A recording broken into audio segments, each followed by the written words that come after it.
Hello there, my mate Vince here, and it's the beginning of 2024 and I'm starting it going in big. I'm going to attempt to fix all of this in the one video. Yes, I've bought all of this stuff from eBay, so this was available to anybody else to buy, but I bought it and I'm going to see if it's possible to make money from it. Obviously there's a lot to get through, so I'm going to get started, and then at the very end of the video we'll tot everything up and see whether a profit has been made. Is it possible to buy stuff off eBay and make money? Now, as you can appreciate, there's a lot to get through. It was all bought as faulty, so the video could be 20 minutes long, or realistically it could be 4 hours long. If you haven't got time to watch it all in one go, then you can split it up over a few days, or you can skip the parts that you're not interested in. I think it should be fun. Let's get started. I've got a busy few days ahead of me. Now, kicking off this Fixing Extravaganza, we're going to be looking at this Nintendo 64 games console. So I've got this plugged in now. It didn't come with a fuse. I popped a fuse in and it's completely dead, which is what it said in the listing. They said they've tried different fuses and it's not working. There's no lights on here. I paid £35 plus around about £7 postage, and it came with a couple of controllers and some leads and stuff. Now, I bought this one on purpose because it said that it had no power.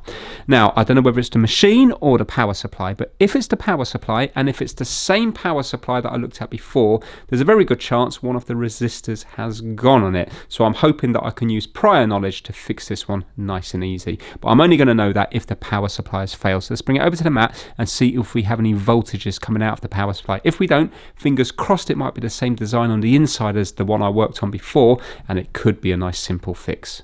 It's missing its little protective cover here, so I've got to sort that out, but I've just popped a 3 amp fuse in. So now I'm hoping that this isn't going to be outputting anything. So it says here we've got the negative, the bottom left, that one and that one, so that kind of L shape there, and then we've got the 12 volt here and 3.3 volts on the top two. So come on now, give me nothing. Results: no 12 volt and no 3.3. Or was it 3.2? 3.3. Excellent. Let me just use some other negatives. Right, fantastic. I think, and this is what's great about having prior knowledge, and this is the good thing. There's a few bad things about the internet, but this is one of the good things about the internet, is that it's easy to share information. So now all of these that were failing worldwide don't need to be failing anymore if people know about that resistor. Right, let me just use the gain bit on that. I need a gain bit for there. I never actually knew that there was a gain bit one. That is a gain bit, isn't it? Smaller and bigger in the iFixit toolkit. Remember, this has been unplugged from the mains electricity, but it can still shock me even when it's unplugged because of the capacitors inside. Now I've got to be careful working in here because it's a power supply. There's voltage gone into it. There could still be hundreds of volts in the big massive capacitor on the inside.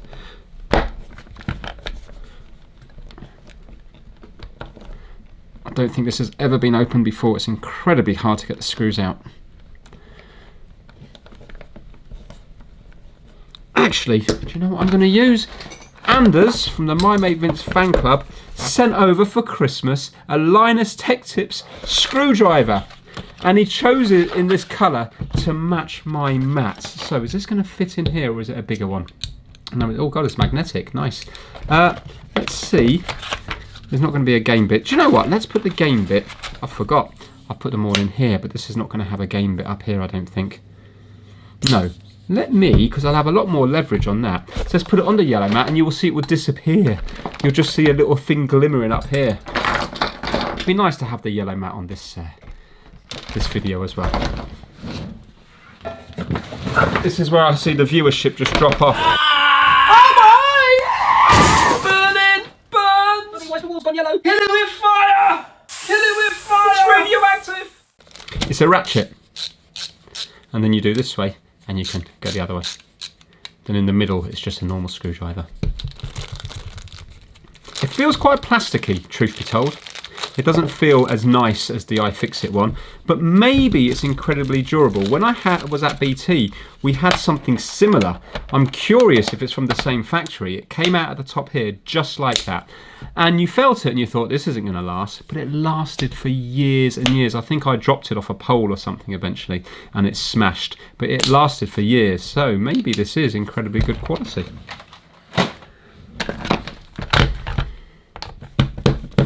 Right, so let's try to ratchet. It's so big. It's a lot easier though, to be fair. It's a lot easier because you've got the extra leverage there because it's so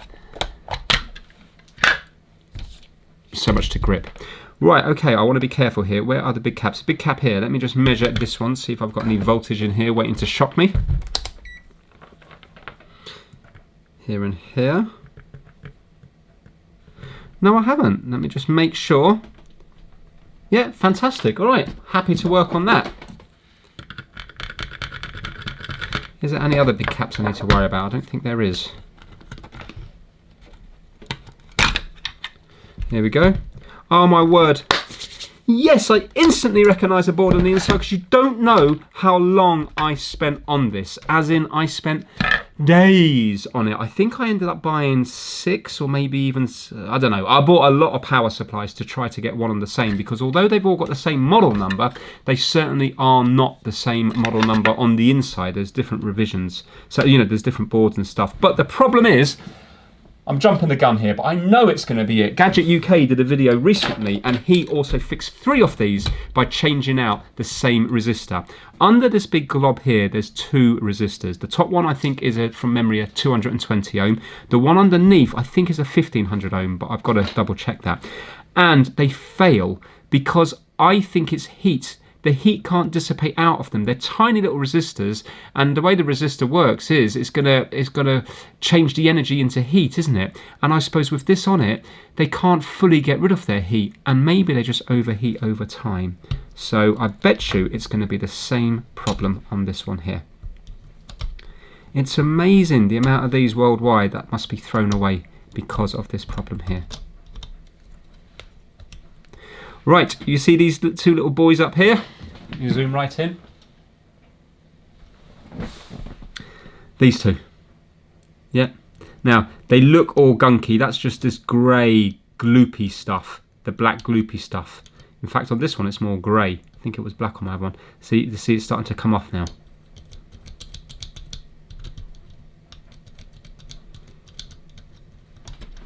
So I'm not going to unsolder the board or anything. I'm just going to go across these resistors and see what they measure. I wish I could clean them up a bit more for you, but the gloopy stuff's kind of hard to get to. I suppose by rights you should be replacing both of them. I think on the one I did, I only replaced, I can't remember if I replaced both. It was just this top one that had failed. But the bottom one must suffer the same, I know it suffers the same fate because other people have told me, and on Gadget UK's video it happened as well. So I suppose by rights when you're doing this, you should change both of them because otherwise it's going to be, you know, that might fail in a few hours use later because they're going to both have the same problem of not being able to get rid of the heat. There you go, you can see the resistors now. Right, here we go. I'm going to have egg on my face now because it's not going to be this, is it? It's going to be something else which will take another 3 days to fix. Confidence, Vince, it's going to be this. Right, top one should be 220 ohms. Are you or are you not? You're not, you're in the mega ohms. It's the top one. This one should be, I think, 1.5k. Which you are, 1.5k. Right, there we go. It's faulty. That one there is faulty. It's in the mega ohms. It's open. So, no voltage is getting through it. Let me see if I've got a 220 ohm resistor. Right, good news. One says here 1K5, so that's going to be 1,500. And 220R, so that's going to be 220 ohms, but we will double check that. Right, so I've got my SMD ruler here. Let's just see if these are what they say they are. So I'm just going to try to pierce through here so they don't go flying off. This should be 1.5, which it is. Really close. Wow, that's good. Right, that one's free. Now, let's see if this is 220 ohm. There you go, 0.22. So 200 and 0.22k, so that's 222 ohms. Result. Now let's zoom in and see if we can work out what size it is, because it didn't say on the packaging. You get these massive job lots of resistors and stuff from eBay very, very cheaply. I think it's that one there, isn't it? It's those ones. There. And it says 221 on it. So 2, 2 and 1 0, 220 ohm. 0603, also 1608, so that's the size that's needed. Right, okay, let's see what this one says on it. Yeah, I'm not sure now how to read the higher ones. It looks like 1 with a mark underneath. So would it be 150? Is that what it's supposed to be? 1 with a mark underneath to denote it's 1000? I really don't know. I've only ever read them like this. If you could put it down in the comments below, because I really can't make out what that says at all. Anyway, let's solder them in. Right, I am going to add a little bit of flux in this area. Remember, 220 ohm is the top one. And, well, the one nearest here. And I've got my airflow set to 130 out for possible 200 and 500 degrees Celsius. Let's blast this area. Don't think you're going to see much. It's kind of awkward to work on because remember it's still attached to everything. Oh wow, how easy did that come off? Get off my tweezers.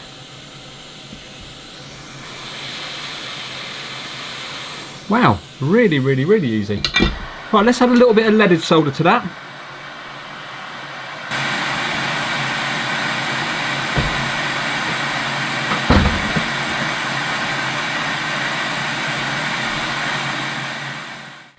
Just going to clean up the board with some IPA because it looks a little bit junky with the, I think there's leftover gloopy stuff on there, you know? That silicone stuff, masticky stuff. I must remember just to put a little pad down here because I'm wondering, have they put that there to stop that from shorting against there? You know, I don't know why the gloop is there in the first place. I think it's to stop this wobbling around. Now, I was told that this is part of, I think it was the feedback circuit. So, you know, the primary side of it knows what the secondary side's doing and can adjust accordingly because we have these opto-isolators here.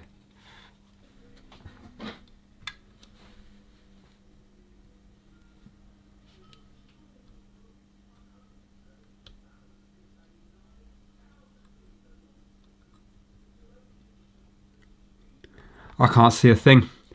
Hold on.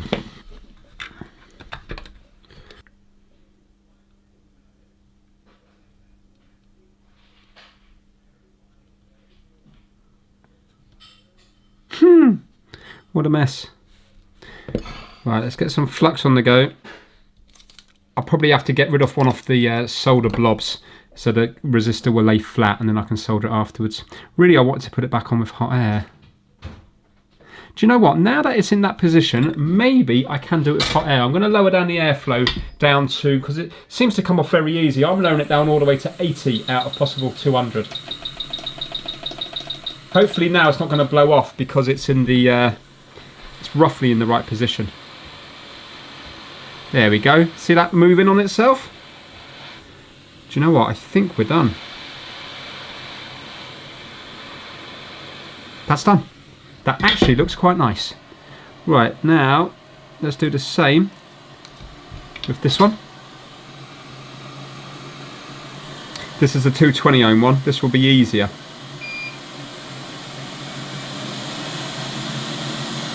There we go.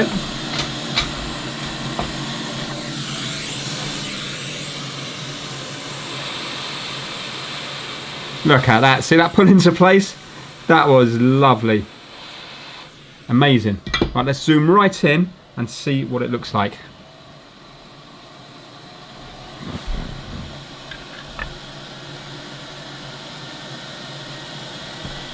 Well, they'll do me. That's perfect. I'm well happy with that.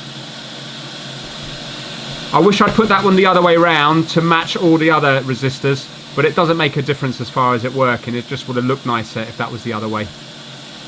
Right, I am going to add a little bit of hot glue just down here to keep it separate from each other. So I think I'm going to cut some slices here.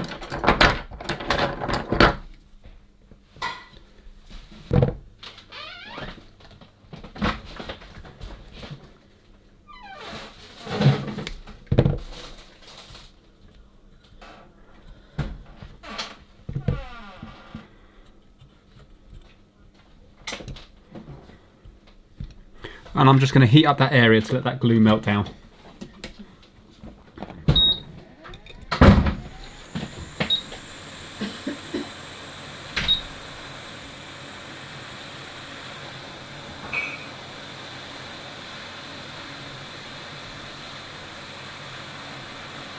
There we go, that's nice and liquid now.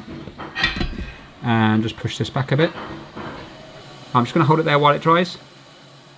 Right, that's gone hard now, so you can see that's in position there. It's not shorting against the back, and the two resistors are looking well.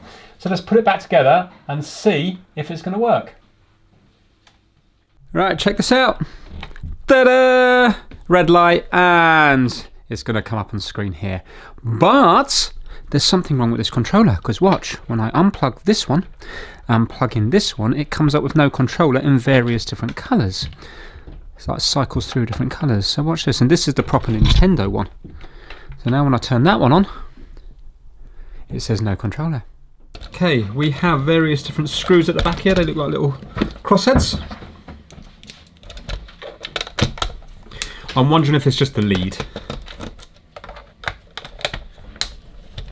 Right, I'm going to whiz through this now because it was the actual lead, but it played an annoying trick on me.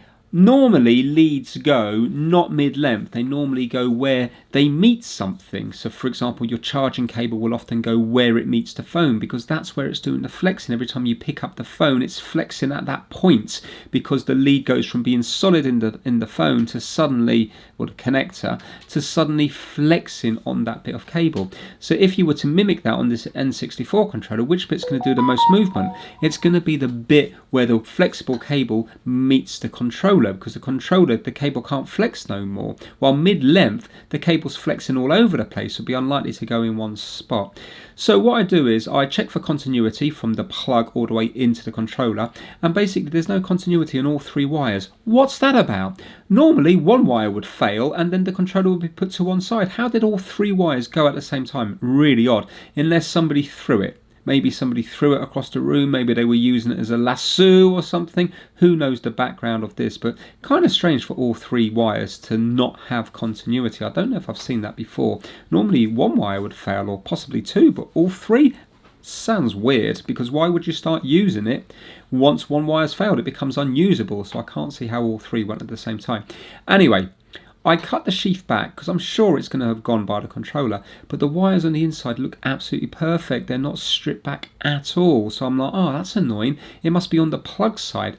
The plug side is made up of two different colours, plastics, grey and black, and there's a bit of wiggle room, so I thought they might pop out nicely. Unfortunately, it doesn't. You need to, it's completely destructive. You need to completely cut it open in order to get access to it. And then when I do that, I realise there's nothing wrong with the plug side. So I've basically ruined the plug side now. And looks wise, it will still function. It just doesn't look nice. And the fault wasn't there.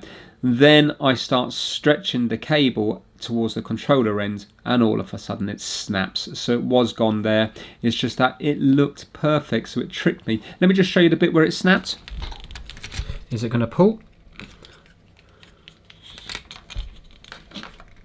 No. Right, let's pull from this side. There we go. Ah, that's annoying. They had gone there. They were teasing me. And that's where they always go. They always go where it's going to connect here, because that's where it's doing all the flexing. It's not doing much flexing this side, is it?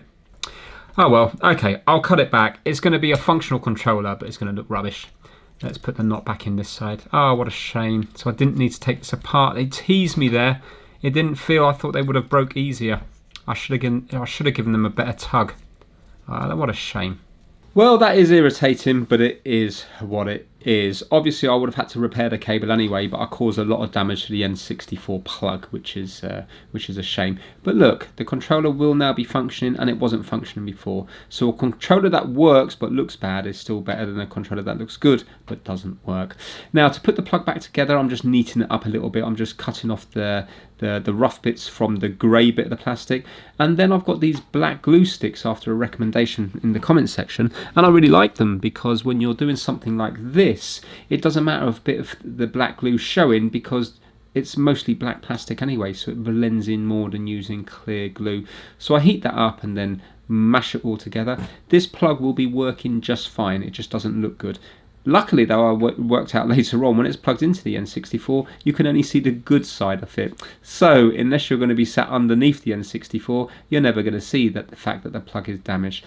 Anyway, to fix the actual cable, all I have to do is cut back a few inches past the broken bit to make sure we're on fresh good wire, and I could solder it straight onto the board, but there is currently a little connector there, so I leave the connector there and I just basically cut back near the connector, strip a bit of the 3 wires back, and I just solder them onto a fresh bit of the cable going off to the plug, and I put heat shrinks on it, heat it all up, shrink them down, and then I just need to put it back together. It takes a while putting back together because now I have a lot more cable, because now I've got 3 heat shrinks in there, so I kind of have to find a place for them in the controller where they're not going to foul anything, which is easier said than done. That did take about 10 or 15 minutes of placing to work out the best place to put it. Anyway, it's all done. We've got a continuity now into the controller, so let's connect it up on the N64 on the TV and let's do a bit of gameplay.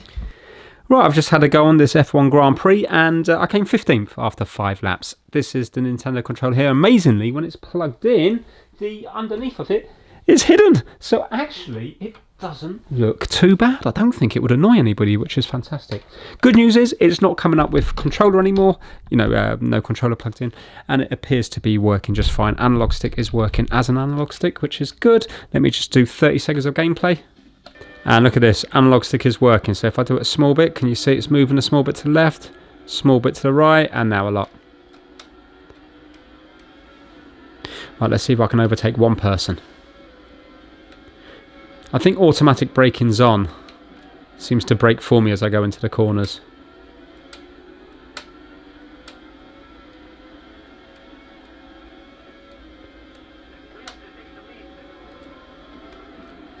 That's bad.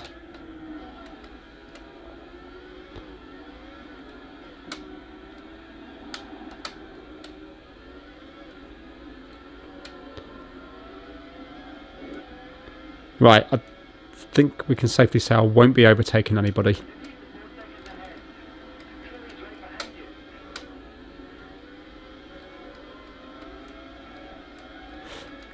Anyway, good news is it is fixed. Not only is the power supply fixed, but the controller's fixed as well. Shame that I've ruined the connector at the ends, but at least it is still a functioning controller, which is good.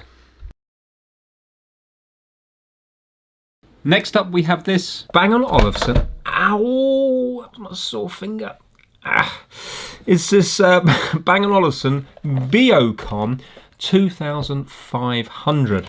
Now, there's not much call for a landline phone nowadays, but because of that, it means that the quality and the range isn't there. So if you wanted a landline phone, perhaps a quality piece like this might be appealing to you. Now, this one is not working, but straight away I can see that the lead doesn't seem to match with the style.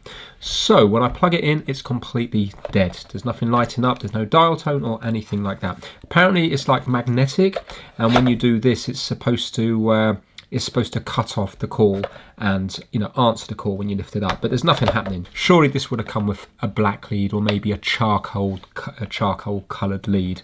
There's a bit of a tongue twister. Charcoal coloured lead.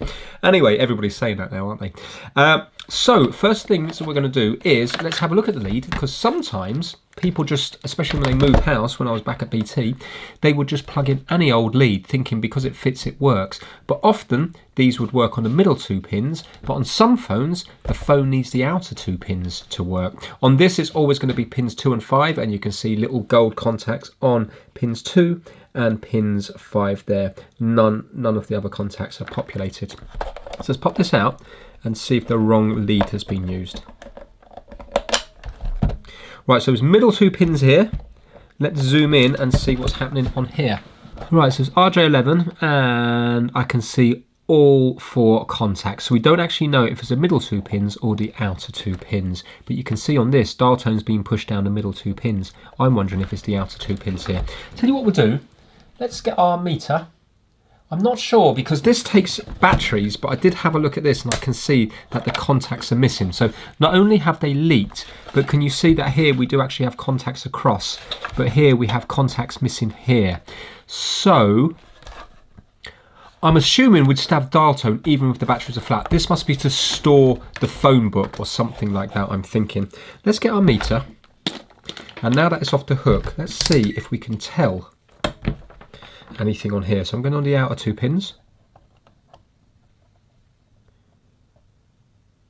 It's showing 6 ohms. This is slightly more complicated because there's not like on the hook switch. It's like some kind of magnet that it's going to be working on. Let me try it again now.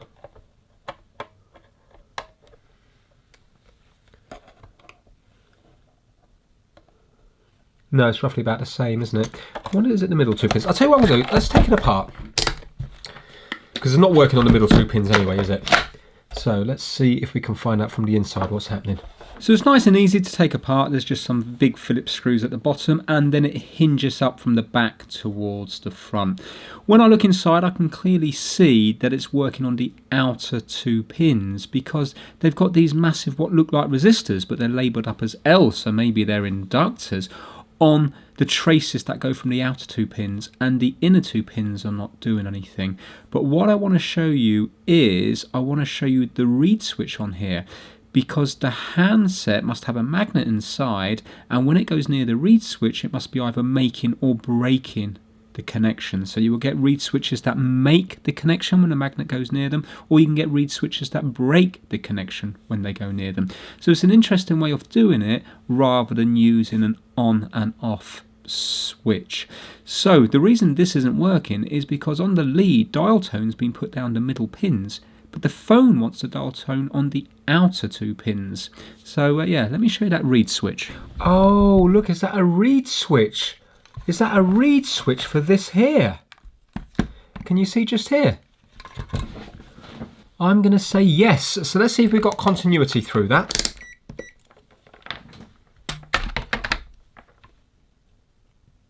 Right, so there's no continuity there. Let's now put the handset near it and see if it goes off.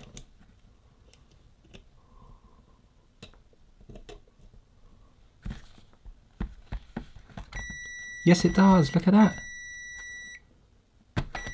Interesting. So that part of it's working. Now, can we see where the voltage comes in? Annoyingly, we've got 1, 2, 3, so we've got 4 traces actually connected, haven't we? Where do they go to? They all go across to here. What's on here? Ah, would it be where the 2 big resistors are? Are these resistors? Or are they some sort of inductors? Does that say L1? They've got massive resistors, don't they? Right, well, would that give us a clue as to which pins are supposed to be in use? So again, on continuity, let's have a look. There. That one there, I bet it's the outer ones. Yeah, so it's the outer ones. It's the outer ones that are in use, because otherwise I presume we'd have resistors. Well, hold on, we know. Does this go to here? Here? And here. So they're not going to go anywhere, are they? So they must be for like another model or maybe another country, or maybe they were deciding on what leads to use. But 100% they've plugged in a lead, which is on the middle 2. So we've got 50 volts ended up here and here. Yeah. And it's not going to go anywhere. So once we change the lead out to the outer 2, then maybe it will all start working. Right, so this is actually plugged into my telephone line now. So let's plug it in and I'll show you if we have 50 volts or not.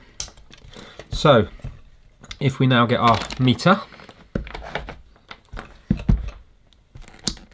Actually, this is now voice over IP with Virgin Media. So I don't know if it is 50 volts or not, but if I go between here and here, there you go, 48 volts. Yeah. And if I go across the resistors, which I presume is where it should be going, there's nothing. I just want to check further up here, does that 50 volts go any further? No. What I'd be curious is, do you know what you could probably do? Take off the resistors here and here, leave them connected here and swap them to here and here, and I bet then you could use the original lead. But that's going to confuse people in the future if they want to get a lead for a Biocom 2500. But I bet you if I unsoldered that and put it to there and unsoldered this and put it to there, this phone would come alive. Right, let's get this lead swapped over to the proper pins. I've got to try to find all my equipment now because I haven't done that sort of stuff in years. Okay, so I'll find some 6-pin RJ11 plugs. Often we used to call these RJ12. So it's populated with 6 gold pins. So to save any confusion in the future, I'm knocking out pins 1 and 6 and also 3 and 4. So we're leaving just pins 2 and 5 because that's what we need to connect into the phone. I'm just whizzing through this bit here because it is a long video. If you're ever interested in telecom videos, I did a load of videos when I started YouTube back in 2014 when I was doing my Mr. Telephone. So I make up the lead now with the outer 2 pins and then we're ready to test.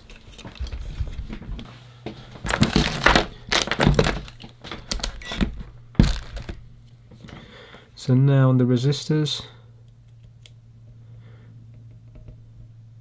8.1 volts, okay. But we've got something. I think that's because it's probably off the hook or something. Yeah, let's put it back on the hook.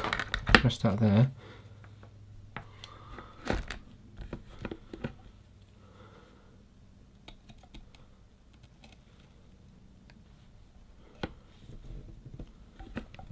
There you go, 50 volts. Right, I'm going to put all this back together and unplug it from the telephone line. Now, as far as these terminals here go, at the this terminal, I'm not going to waste much time on this particular video. Let me try to bodge something up with a bit of metal or foil or something. Right, I say quickly bodge something up, but there's no way really to quickly bodge this up. Yes, you can use foil and shove it in there, but I wanted something a bit more permanent. So what I did is I got a soup tin, the lid off a soup tin that had been used earlier that day, and I cut it nice and easily with some scissors. The problem is there's not much spring to tin, so then I kind of had to pack other pieces underneath it to give it a bit of a spring. Annoyingly, these terminals here are not the bog standard ones that you get in loads of different toys, because I actually bought some of those terminals from eBay and often you can make them work, but with these ones there's no spring on them like a coiled spring. They're just metal that is sprung, so they're not that easy to make, but I do manage to bodge something together with solder and packing pieces underneath the soup tin, and by scraping the soup tin back to make it conduct, then I do actually manage to do that. I put it all back together and think that's it, and annoyingly there's a crackle on it. Every time I move the handset, it's crackling. So far this needed a new lead, it needed the battery terminal sorting out, and now I have to open up the handset in order to cut back the cable, the curly cord, and rejoin that up. So let's pick up the video when I start doing that. Right, this is one of those ones that I said I wouldn't do, that I'd move on. It's just that I don't want to do a separate video on this because I don't think it's going to get any views. Now, I put it back together. Yes, I do have dial tone. It is looking much nicer now. I had problems with the battery compartments because some of them weren't making contact, so I had to kind of pack out some of the positive ones to make them stick out more by putting more metal behind it and then soldering it in. Anyway, we have 4.5 volts now at the edge of them, which is good. But when I plugged it in, it's crackling when I do this. So there's clearly a bad connection here. It's yeah, this is one which isn't really a good one to make any money on. It's just one of those things that would just take too long. And who's going to buy this? It's got a bad battery contacts at the back here, and it's pretty warm. For example, the aluminium here is stained, and that's not what Bang & Olufsen products are about. So with this one, I think I am going to be able to get it working. I think it's just going to be something that I will use myself. Anyway, I want to see how you take this thing apart, because I need to resolder the wires. I need to maybe cut it here and push it in. I can see that this here looks like it wants to come up. Maybe there's hidden screws under here somewhere.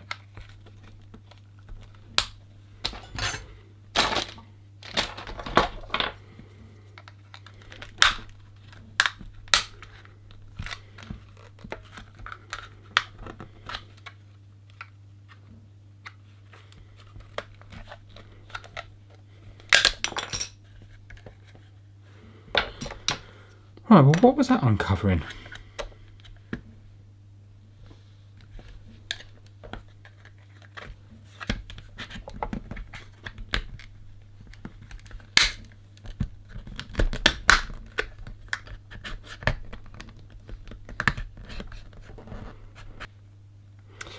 Oh, I think this might be glued on. Oh, come on, really?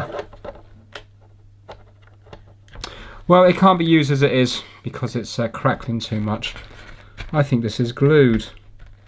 Yep, it is. I suppose the idea is with Bang & Olufsen, because normally their stuff is repairable, it's just that most people will just replace the handset. There's not a huge amount to it. We have a microphone, a speaker, we have some weights in there to make it a bit heavier, and also we have the magnet so it can activate the reed switch. So in their defense, I bet you back in the day you would have just bought a new handset and just replaced it completely rather than trying to fix it. It's just annoying because clips are bad enough, but glue is just a different level. You know, if I took off that bottom bit and it uncovered a couple of screws and then the rest was clips, then you'd be like, okay, at least you can get into it. Now obviously I can get into it. I apply a little bit of heat and I just use force. I break the glue. It's not that big a deal. The problem is to come to close it again, it's always messy having to glue something. So I use super glue to close it up. But in doing that, you're going to end up with fingerprints. And it's not just that, but where the two plastics meet, there's a little groove. That ends up filling with super glue and stuff, because no matter how small a bead you do, you need to do enough bead for it to be strong. You do a little bit too much bead and it just oozes out.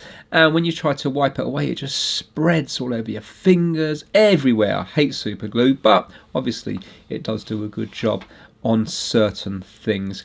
So in this one here now, all I'm doing is the end of the curly cable is a connector, so it's not soldered on, it goes into a connector. I don't want to get involved in that, so I just cut the wires about 2 centimeters or so away from the connector, strip it back, and then I cut back the curly cord, because the reason it goes is because you have something flexible going into a rock hard handset. And of course when you're on the handset, you're moving about, you're wobbling your head, you're moving around the place, you're moving your arm, so the flexible cord is constantly wobbling just where it meets the handset. It wobbles a bit where it meets the base, but nowhere near as much as the handset, because the person using it is going to be moving around. So that's where they always go. So all I have to do is basically just cut it back about a few inches, and that way then I've eliminated the bad wiring and I'm going to be on fresh wiring, because the whole curly cord isn't going to be faulty.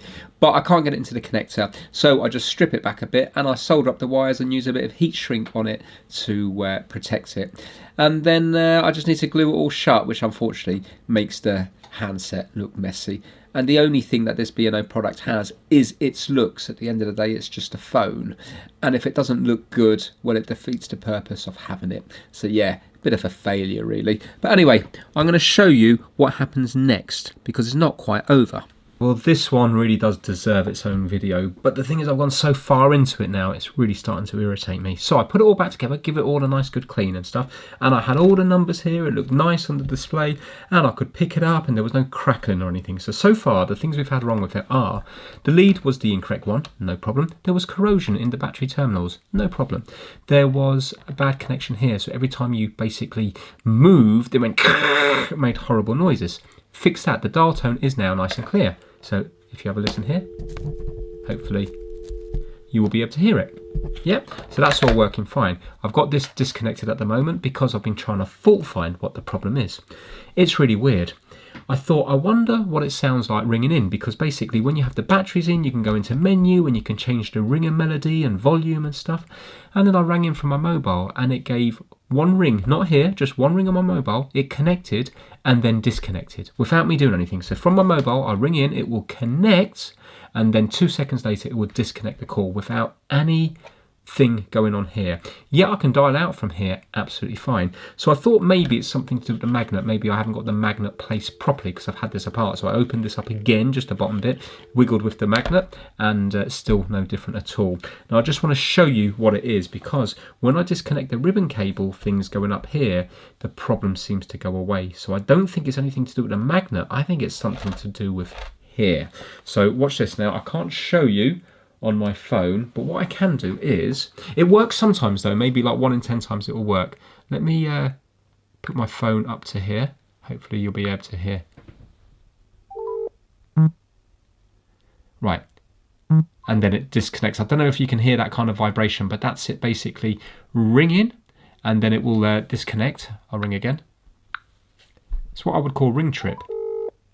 Oh, it's worked that time. Okay. Hang up. Let's ring again.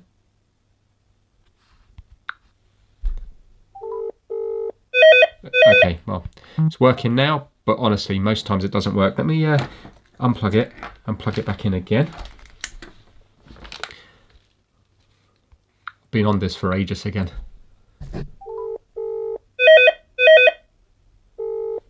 You're going to be annoying now and you're going to keep on working, aren't you?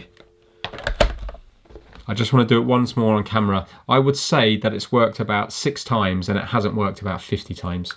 But now that I've got the camera rolling, it's going to work every time. There, didn't work. And it disconnects. I don't know whether you can hear that or not. I won't know until I edit this video up. But basically, that is not normal. So if you were to use this, it would constantly be, when people ring in, they would think you've answered a call and then hung up on them, which is obviously not what you want. So I know what's happened here now. This, because I thought it's a very bad condition for a Bang & Olufsen product, this has been found in a skip somewhere or in some tip and it's just been taken out. This has an original fault. And then what's happened is it's just been left, the battery's left in here and it's just been thrown away or left on a shelf somewhere, and then it's been dumped. Somebody's taken it out of a skip and then basically sold it on eBay. There's no way that there'd be so many things wrong with the one product. No, it's not. If this was in someone's house, then it's not going to have that many things wrong with it. So yeah, it's just annoying. And this is one of the downsides of buying on eBay, because you don't know the background of what's going on. So when I disconnect these cables up here, it starts ringing all the time. I haven't had it not ring. So there's a problem up here somewhere. So I can see wires here. I presume that's a backlight. Let's undo these things and see if it uncovers anything. I think maybe it's water damage here. And although the buttons did work though, but I think maybe when it's ringing, somehow this is connecting and quickly disconnecting again. So I say it's, I think there's water damage. Right, and that goes off to the backlight. Well, the display and everything looks nice when I've got the batteries in, or even when I haven't got the batteries in, it will still come up with the numbers up here.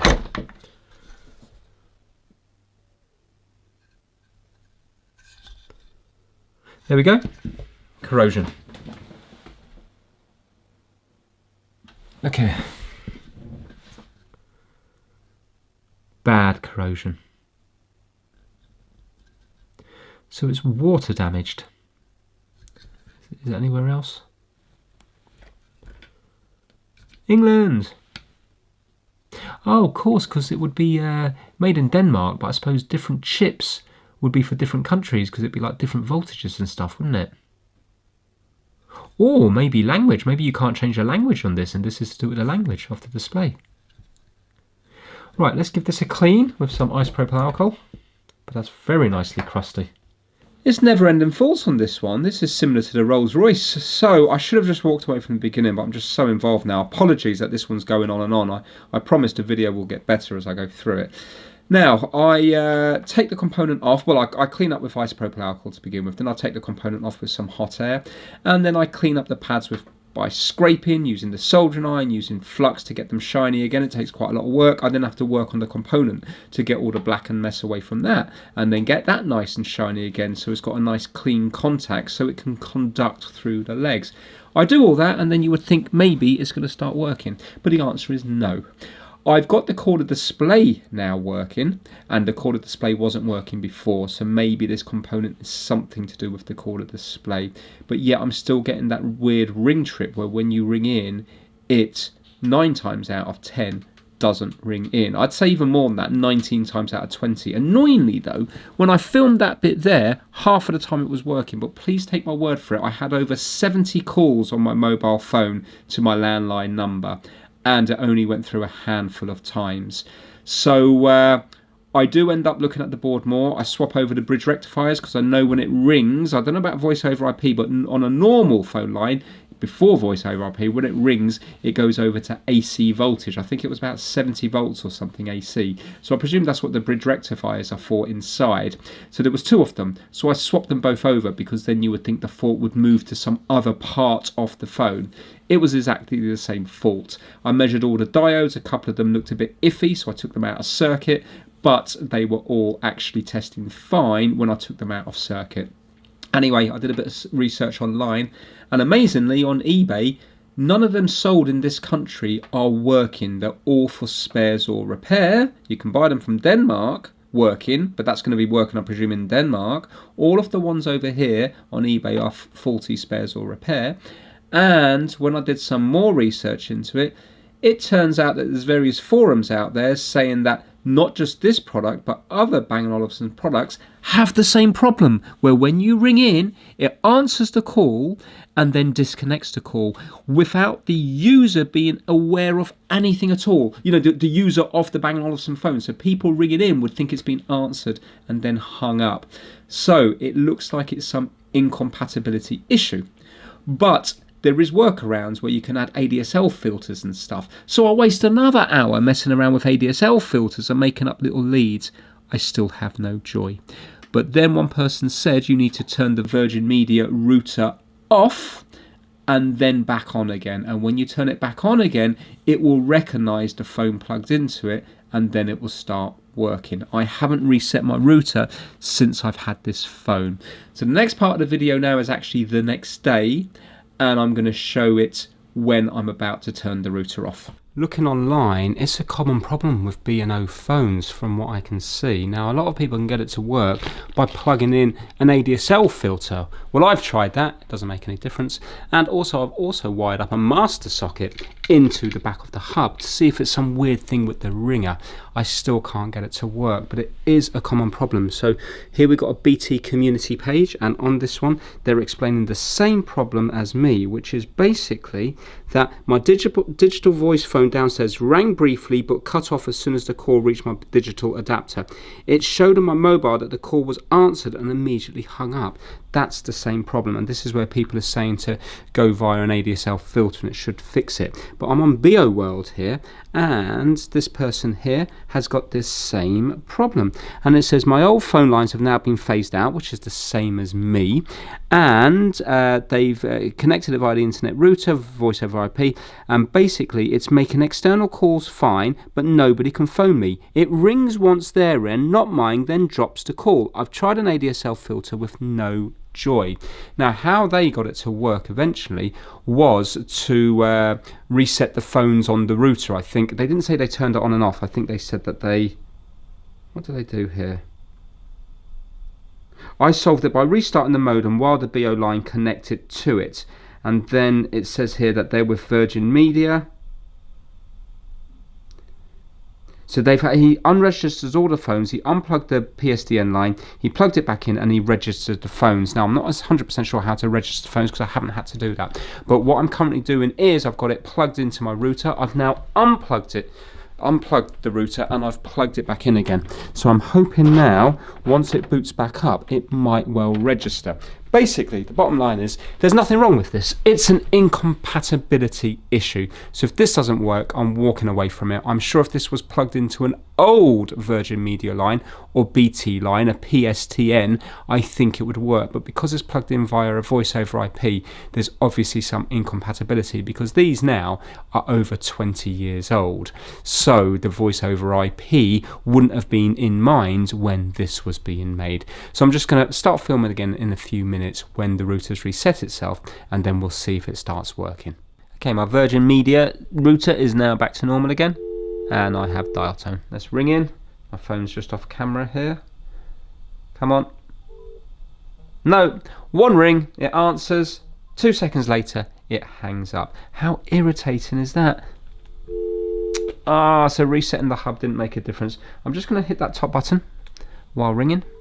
Yeah. There you go. I can tell because it gives a whole ring, not just half a ring. And then I can answer the call. It's so strange, isn't it? That's really weird how I can answer the call when it's when I hit that top button. I need to explain here because I was hours upon hours on this.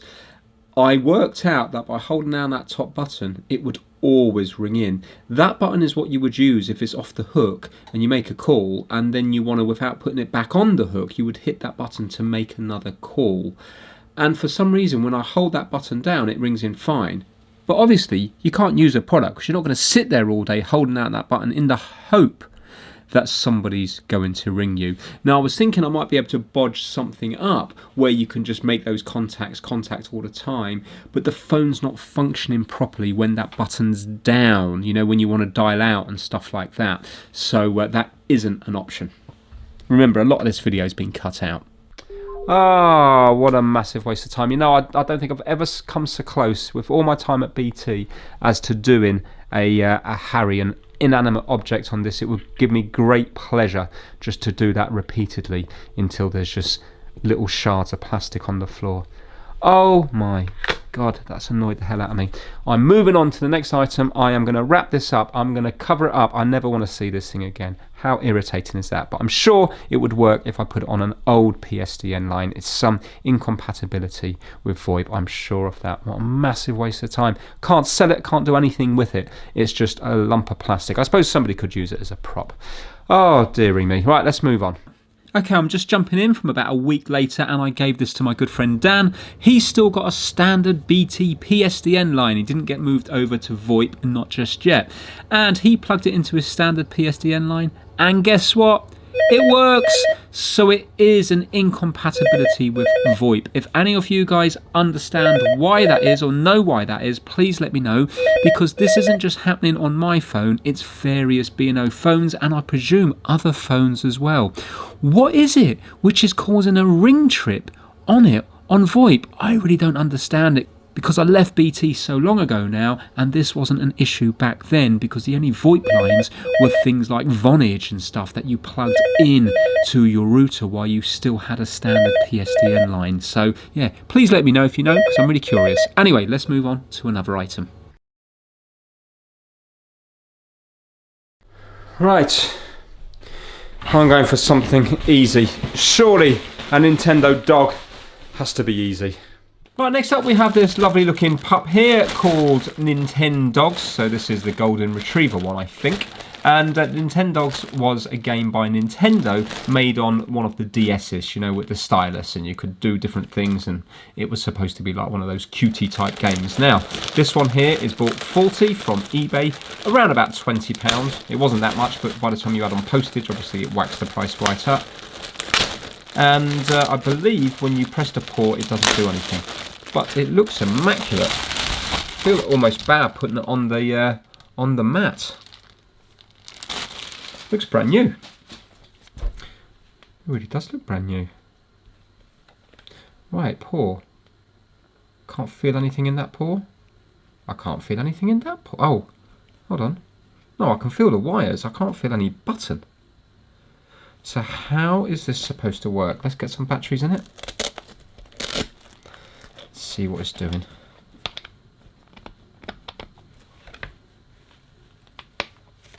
Is that a button? No, that's just a badge. I'm sure you're supposed to press their paws and they start working, but I can't feel anything to press. How weird. I don't know whether this is gonna imagine if it was made with no button. I'm about to. I don't know if it's repairable or not. Maybe we can put our own button in there. Surely something like Nintendo has to have good quality control.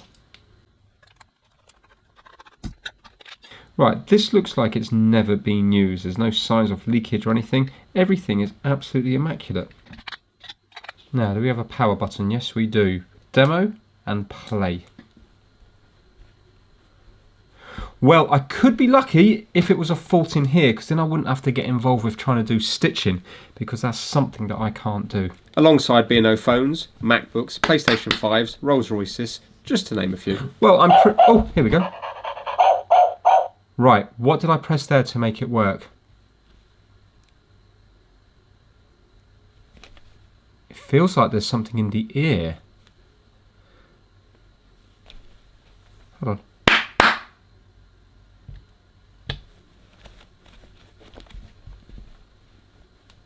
He didn't do much though, he stopped pretty quick, didn't he?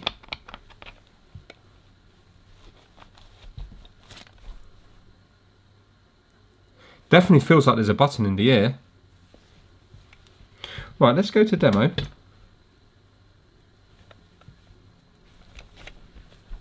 Isn't that weird that it gave us a bit of life? Take the battery out and put it back in again. Play.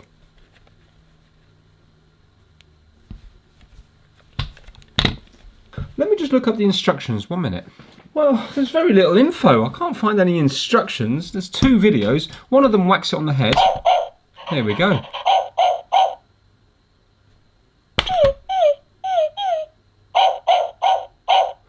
But it's not wiggling anywhere, is it? The motor side of it is not working.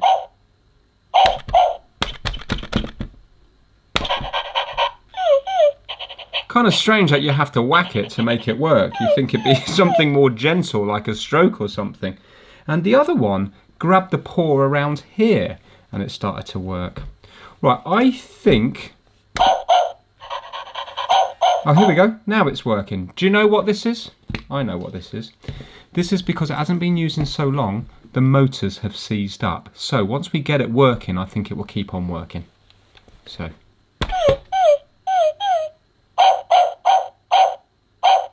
because the head gave a little movement, didn't it?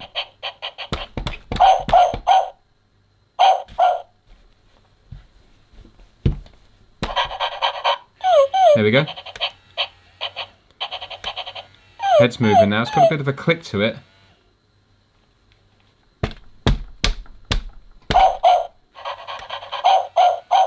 Right, let's see if we can get the head moving all the time.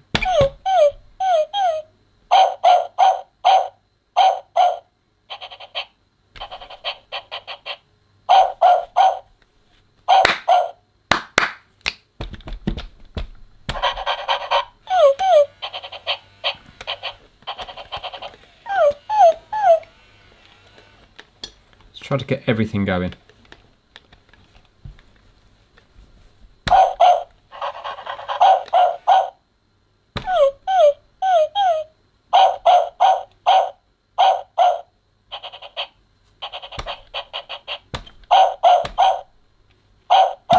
I'm just going to fast forward through all this.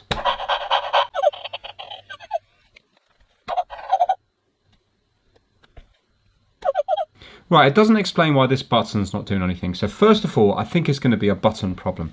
But just because it's easy, let's take out the let's take this apart just to see if, for example, we know power's going into it, but just on the very slim chance that maybe one battery is to feed something and the other 2 batteries are to feed something else. So what I mean by that is just like the Buzz Lightyear toy that I did over Christmas, that had 4.5 volts and 6 volts tapped off the same battery compartment. Maybe on this one battery is for sound and maybe 2 batteries are for movement.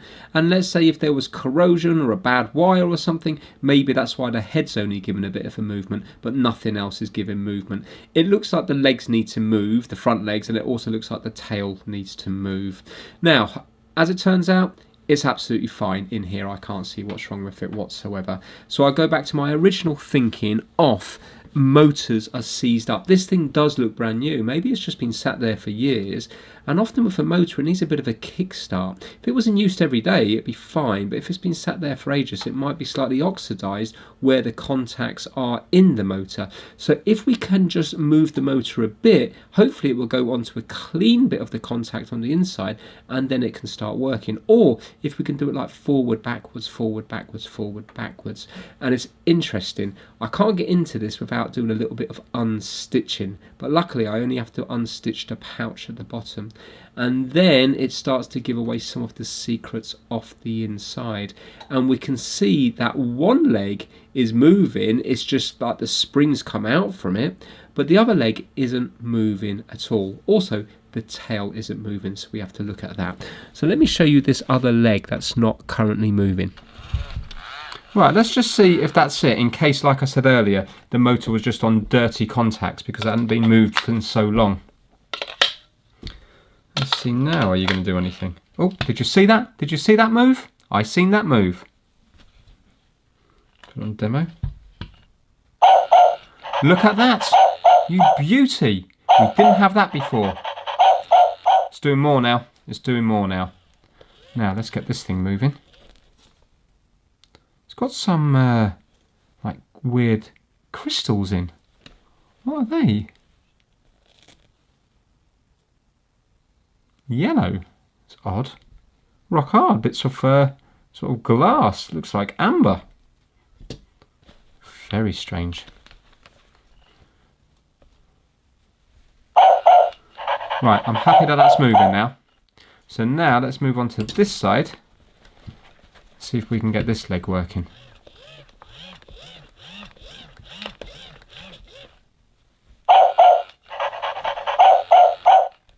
Come on.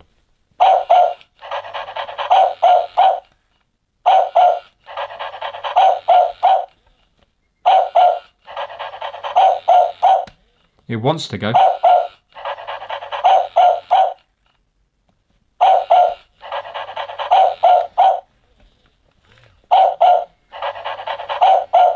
I was so engrossed at the time in trying to fix it, I didn't realise how irritating that barking is.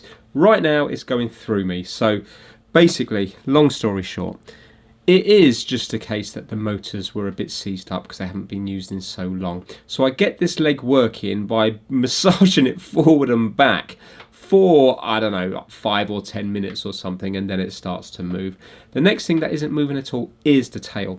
The problem is with the tail, I'm never going to be able to get it to move by moving the tail because the mechanism doesn't allow it. It's actually done with a rubber band, so there's no way I can get the rubber band to spin because it's like on a kind of, I don't know, like, you know, like an old-fashioned steam train where the wheel goes round and it's kind of, you know, it's pushed. I'm doing a motion now, you can't even see what I'm doing. But you know, like you've got the bar going across the wheel and it spins the wheel round. Well, that's what's happening with the tail. So by me moving the tail, there's no way I can get the bar to move because it's just not set up that way. So let me just show you when I'm about to show you the inside of the tail. But basically, right now the head's moving fine and both front legs are moving fine.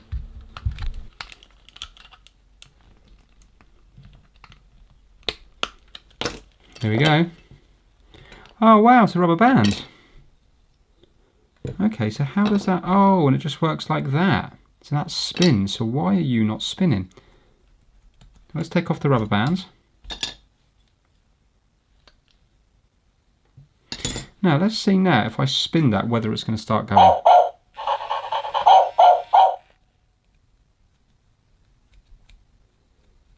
No.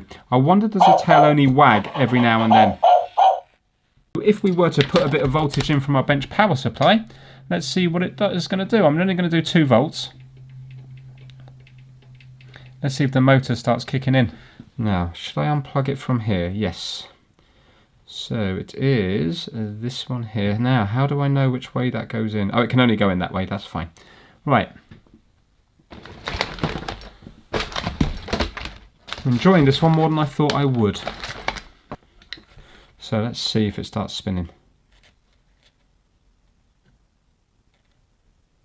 No. It gave a tiny spin, then stopped. It gave a tiny, tiny spin. I wonder what voltage this is supposed to be.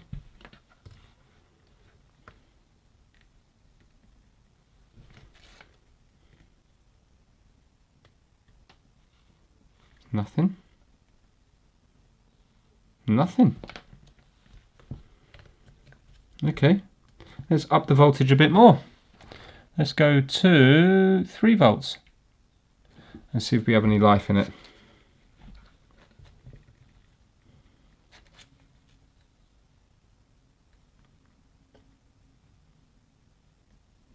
No.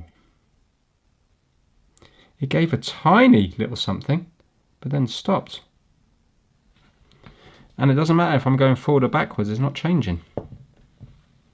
Do you reckon the battery pack is putting out 4.5 volts? Let's have a look. So it was between here and here, wasn't it? 4.2. So let's up the voltage to 4. Now that should definitely make it work.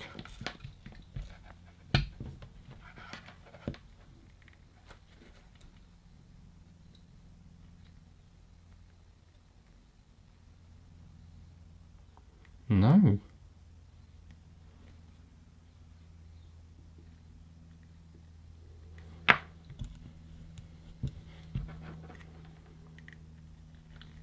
There we go. Excellent, just needed freeing up. Right, let's go the other way. This is just lack of use. That's the only thing wrong here, lack of use.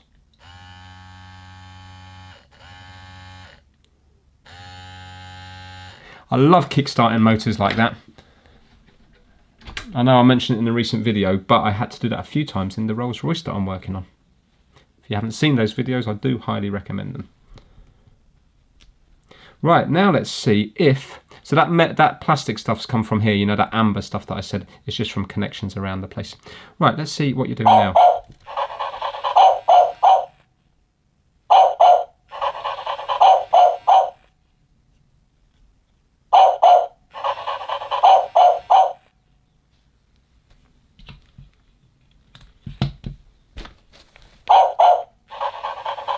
There we go. So it only works in play because I suppose in the box the tail might cause damage. Look at that. It's going now. And look at this leg. That's going great now. So many things I've done have had seized motors. So we've got this one here. We had the satellite dish mount recently. Dougal from the Magic Roundabout years ago. And on the Rolls Royce as well. I'm sure there's lots of others that have just slipped my memory at the moment. So if this toy was in constant use, I think it would keep on working. But because it's probably been sat there for years, because this is from 2008, so it's 15 years ago, it might not have worked in 15 years. Maybe it was never sold, or maybe it was sold and just put on a shelf for years. But to me, this looks brand new. It doesn't look dusty or dirty or anything. So maybe this one just never sold and it was just got rid of in a job lot somewhere. I think Toys R Us had these on special offer towards the end. So I need to put them all back together and then hopefully I can show them fully working. I do have to stitch up the pouch. I hate stitching, but needs must. We have to get him all stitched up again, and hopefully then he will be fully working at the end. I'm putting hot glue and stuff around the connectors because this amber stuff's kind of falling off, and also I need to glue this tail connection shut as well. So I'm just putting hot glue everywhere just to make sure that it doesn't open up. It's nicely done, which you would expect from Nintendo. They've put like this mesh over every moving part, and maybe that's to stop the chance of kids getting their fingers pinched. So I put it all back as good as I can do, and then yeah, I'll show you it working. I've done it. Didn't take that long, and it was quite therapeutic. And feel free to call me the Grandmaster Sewer. Look at that. Well happy with it. Well happy with that. Yes, I got the colour quite a bit wrong. I kind of went for brown rather than beige, but it's strong. And that's in there nicely. I've done that up nice and tight around there. That's not going anywhere. And I'll put a massive knot in it so it's not going to pull through. And I stitched up the end bit about 10 times to make sure it's not going to go anywhere. Let's put this back in here now. So, do up the Velcro. And let's see him work. Right, let's go to demo first. I can't even see. Terrible. Play, demo. Right, he's on demo. So, ear. Yeah, so he does that. Now, you're going to think that this leg's lazy, but when I go to play, he does other stuff and he starts bending down and stuff. So that's demo.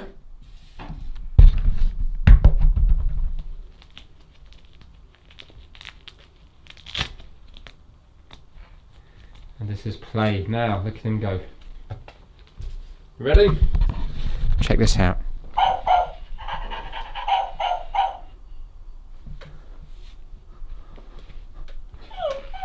There we go. Can you see he goes down now?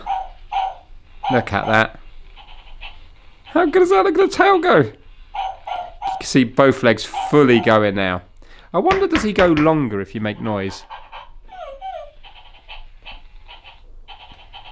I think we can say that he's fixed. Yeah, he's got a nice animation, really has. Right, very, very happy with that one there, and I enjoyed the repair. And it just goes to show that there's so many things that are faulty, by the motors from lack of use. If this was being used all the time, those motors wouldn't have seized up. But because it's so brand new, it's probably been sat there for years not doing anything, and the motors just seize up, and you need to give them a bit of a helping hand or put voltage in this way, positive, negative, negative, positive, positive, negative, negative, and you just keep on swapping polarity, and then eventually the motor starts to kickstart. And then once it goes, I think it cleans itself. So yeah, really, really happy with that one there. Look at the tail. That's so good. Right, let's move on to the next item. Okay, next up we have this Tefal steamer here. So the idea is that you bring this out of the bottom here and you fill this with water and you put it in. But then I looked underneath. So the thing here, the listing on eBay said that it doesn't steam. And I had a look here and I thought, right, okay, well, this is the bottom of the water tank here. You can see that this thing comes out here. Yeah, and it's not connected to anything. And then I thought, well, what are these things here for? It says lock, so you obviously have to lock these in.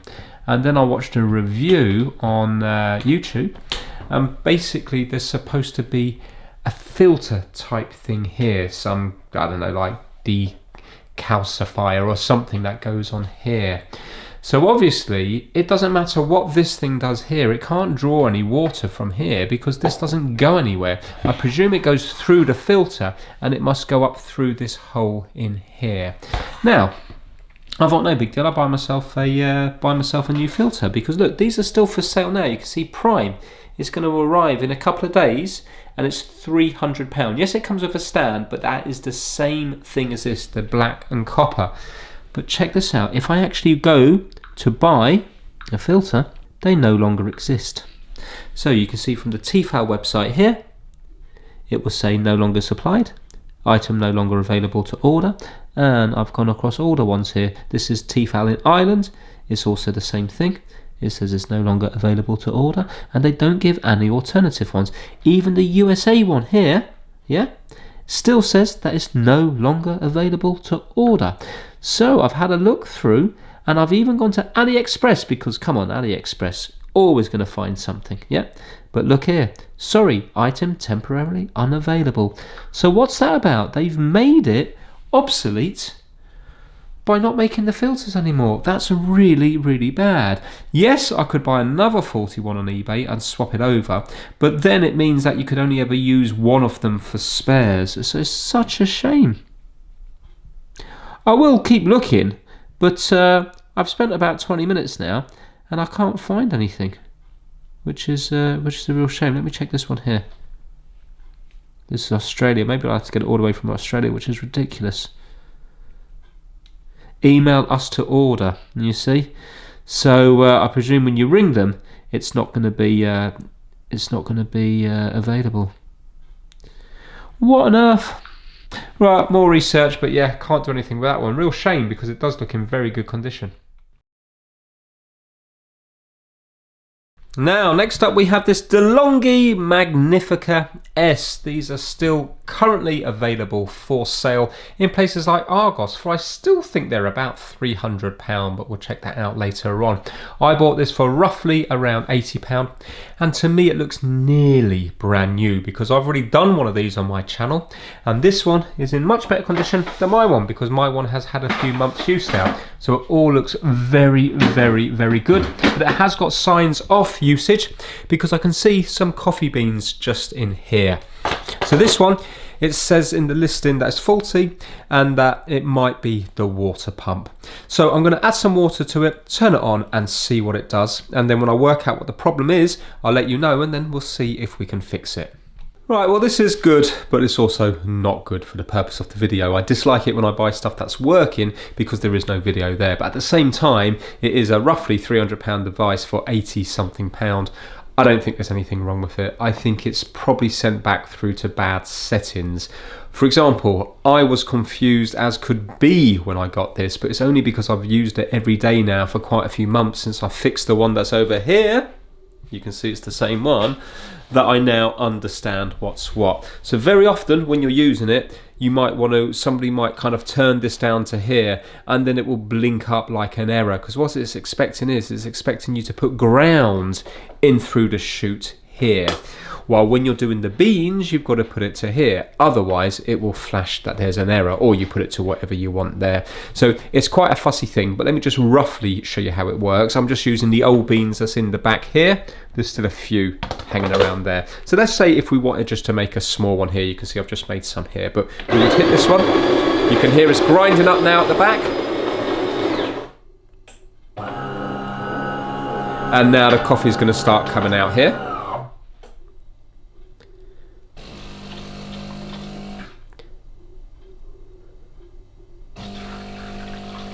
So there you go, you can see it coming out.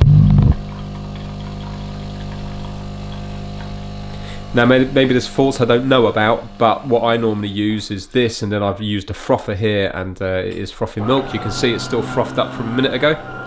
But there you go, that's that bit done there now. So now if you hit this bit, it will start warming up this, and then when this stops flashing, then you can turn this here to get the froth to come out here. There you go, so that's ready to go now. So you put this in here. I'll do it one-handed, so it's going to start shooting out. I'll do it quickly. Oh no, sorry, what am I doing? This one here, and up we go, there. And now you can hear it's coming out here, yeah? Yeah, you see that?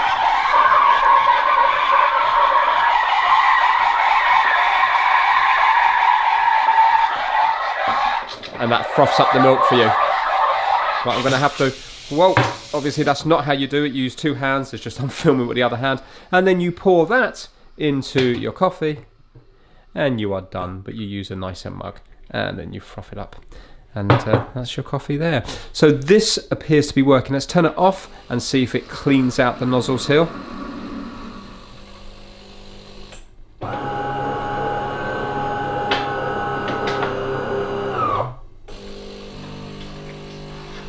There we go, and then it cleans out the you know, the pipes afterwards.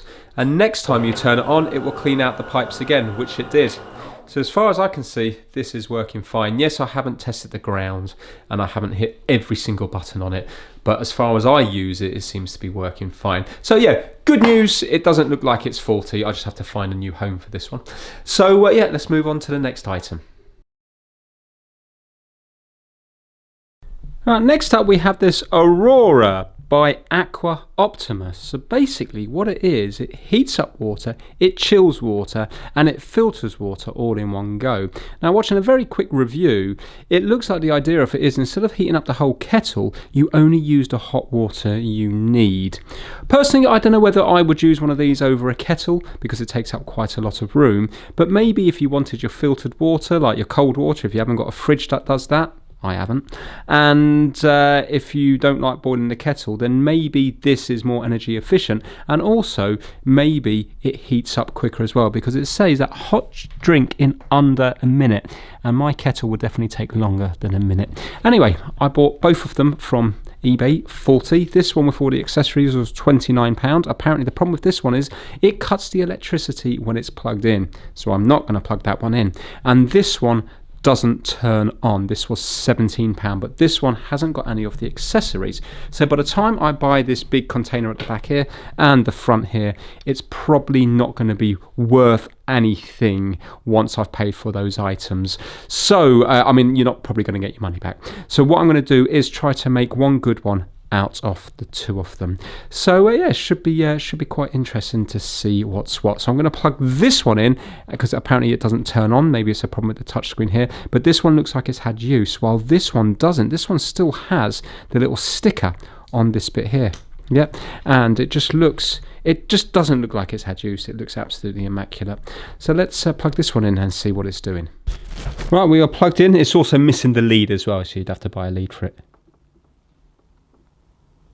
Well, I presume you just hold a power button here. So this is definitely not turning on. Right, I don't want to turn this one on here because I don't want to cut the electricity, but I want to show you what my meter's showing when I go between live and earth on the plug. Looks like there's resistance there that isn't on this one. Right, so watch this. This is the one that doesn't turn on, but not the one that doesn't cut the electricity. And if I go to ohms reading here, if I go between live and neutral, is in the megohms. Remember, this has just been on. But look, if I go between live and earth up here, can you see there's nothing? Yeah, doesn't matter which way around I put it, there's nothing there. And live and neutral, there's nothing. But now watch this. If I plug it into this one here, bearing in mind I haven't even attempted to turn this one on. Now, if I go between live and neutral, it's in the megohms again, but check this out. When I go between, well, let's go between neutral and earth, there's nothing. But when I go between live and earth, can you see my meter is struggling to get a reading because it's in between ranges. But if I was to go to, hold on, did it give me a reading there? Let's see if it's going to, there you go. Yeah, so it's like 400 ohms, but it's moving all over the place. 800 ohms, 900 ohms, 1000 ohms. So I think this has some sort of leakage to ground. So let's bring them over to the map and see if we can see what's happening on this one that's not happening on this one. Hopefully we'll be able to get one working out of the two of them. The reason I'm reluctant to even attempt to do much with this one here is because by the time I buy a lead, this back bit and the front tray, I don't think there's going to be any money to be made on it. Well, I'm going to work on the one that doesn't turn on to begin with, the one that I'm going to be using hopefully for spares. Obviously, if I get this working, I'll just take the other parts off the other one and put them onto here. So the reason I'm working on this one first, even though I don't intend to fix this one, is because I'm going to use it as a bit of a guinea pig. I don't know how to take this thing apart. There's not going to be any teardown videos on YouTube because the product's too new. So I'm going to use this for my testing. Now, to begin with, I do attack it from the bottom. There's these little white nuts that you can undo to get water out of it, to drain it. And then I undo all the screws at the bottom. You don't actually have to do any of that. You attack it from the top. You use a pry tool and you lift off the cover from the top, and then it allows you to undo two screws and pull the front forward. That will give you access to the circuit board and the heater. It's all terribly compact in here. It's quite fiddly to work on. So on this one here, I can't actually see anything wrong with it. Interestingly though, this thing is brand new and it looks like it's doing the cooling by a Peltier device. Remember, I did one of those in the dehumidifier, wasn't it? And we know that they're very inefficient, but it looks like that's how it's cooling the water. So yeah, it is interesting. You know, when you take things apart, you suddenly understand more how they work. I mean, I could be wrong about that, but there's a big tank in there with something that looks like a Peltier device stuck to the side of it with two wires. So I'm thinking that must be used for cooling. Anyway, let's forget about this one here. I couldn't actually find a fault on it. I think the fault is to do with the circuit board, but I can't be 100% sure. So what I'm going to do is let's take apart the other one, which has a problem with the leakage to earth. And now, because that's the one that I intend to fix. And basically, I've just got to work out what's what. I might end up using this one here by taking the parts from the other one and just putting it in this one here. But I'm now going to take apart the other one and we can delve into that and see if we can find out what's wrong with it. Because in my opinion, that one's more interesting. But on this one here, I think it's a circuit board failure on the main switching power supply. So the switch mode power supply, I think, has gone faulty, but we will look at that a little bit later on in the video. Well, as far as I can see, everything seems to be connected and yet it's just not working. So that says to me the fact is completely dead. I think the power supply has failed. So rather than waste any more time on this one, I'm going to put this one to one side. Let's get the other one out. I won't plug it in. I'll just take it apart, the same as what I've done now on the top here, to see whether we can see something obvious. For example, if the bridge rectifier and that's failed, I'll take the bridge rectifier out of this power supply and swap it in there. And then if we can get one power supply working, I can then place that in here. And if it starts working, we 100% know then it's the power supply that was faulty on this one. So this is the one that is cutting the electricity. This one here will be more interesting. Do you remember when we put the meter across the live and the earth, we were getting a slight connection. And look how easy it is to get into it once you know. Everything's easy once you know. It's actually quite easy to take off, a little bit too easy really. You know, little hands could get in here. If this was to drop on the floor, this would come straight out, and if somebody plugged it in, picked it up while it was plugged in, it'd Could be dangerous. Right, okay, can I see anything? Can I see anything here? Now, interestingly, although this looks brand new, there's dust down here, so this has had some use. I can see dust on this heatsink. So it isn't brand new. Look, you see the dust there.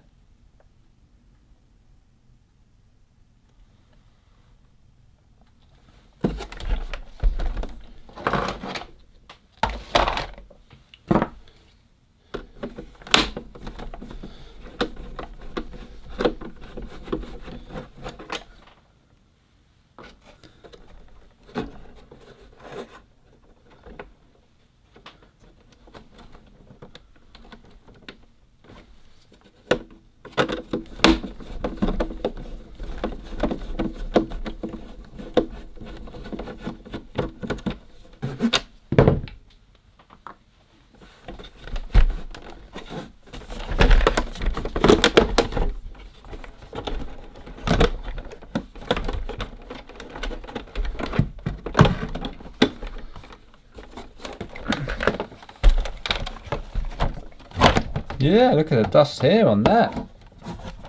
And on the inside here, this has a fair bit of use. It's weird, isn't it? Because from the outside it looks brand new.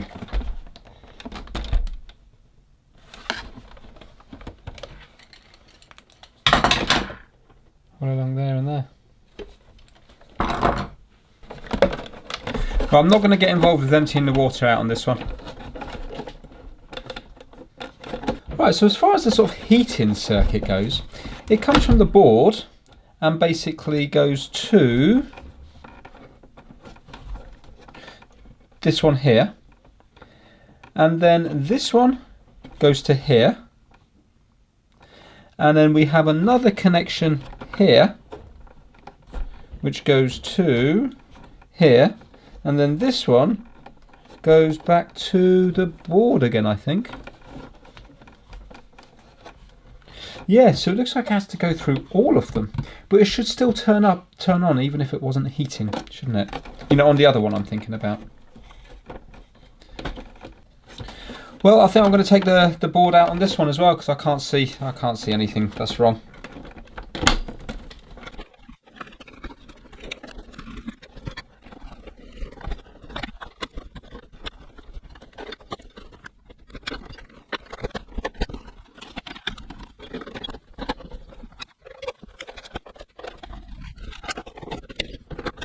Obviously, it goes without saying, do not copy what you see in my videos. Power supplies are really dangerous. They can easily kill you. Even though this is unplugged, there can still be hundreds of volts in the main capacitor, and that will give you a nasty shock. Right, let's measure the big cap again.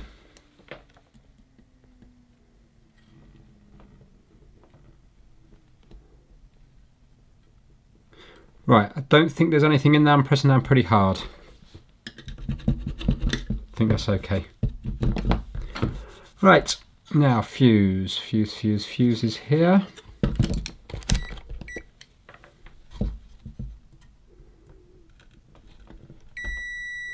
Fuse is okay.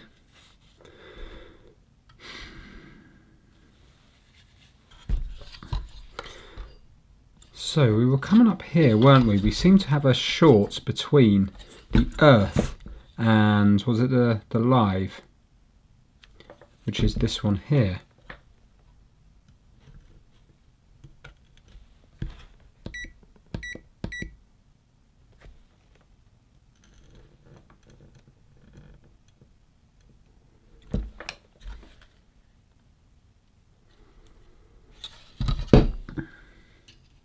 So earth and live.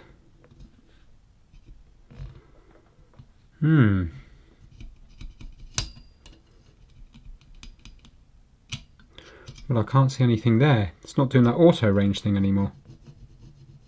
So what's that about? So this power supply just looks brand new and immaculate. I can't see any burnt components or anything on it.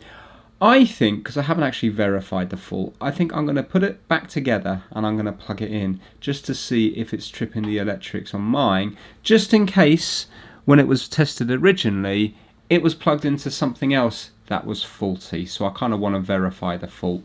So yeah, I'm just going to pop this back together, and then we'll plug it in and see if the electric trips. Exciting. I think it's all back together where it should be. Just place these in and press down. There we go. Right, we're home there, and they're all connected. So hopefully we'll see what's happening. So I think it is going to go bang, but I kind of need to know whether it is or it isn't. So I'll plug it in and we'll see what happens.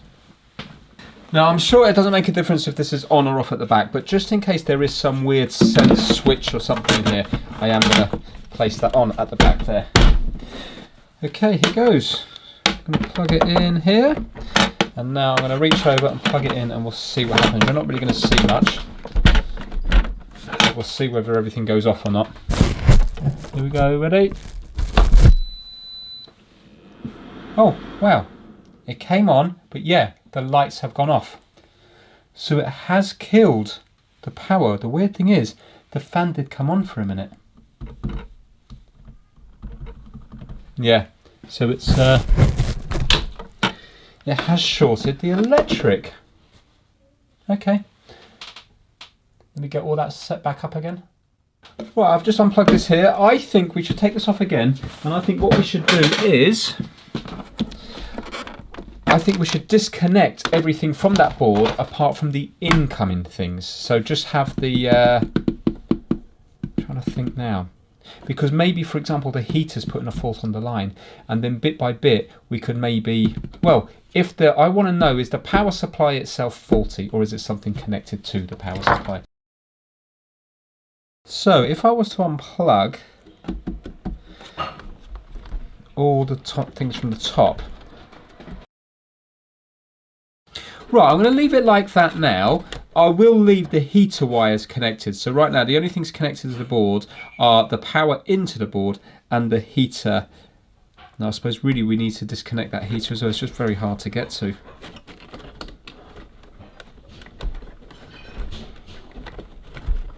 I suppose I could unplug them from this side. Or is that going to be too hard?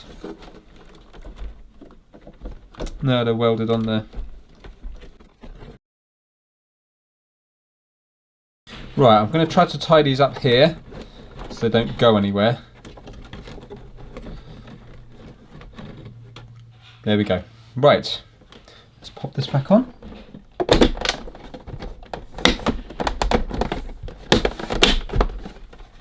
We're on, and I'm just going to balance this on top now. So there's nothing shorting in there. The only things connected are the incoming leads. So let's plug it in now and see if my lights go out. And it shorts. If it does, that means, I'm only going to plug it in for a couple of seconds. That means then if it shorts now, it means the power supply is faulty. And what I'll probably do is put the power supply from the other board in here, and if neither of them work, I'll give up. Obviously, if the other one's working, fantastic. If this one, for example, doesn't go bang now, it means something's connected to it that's gone short, which hopefully might be fixable. Right, here we go. I am plugging it in now.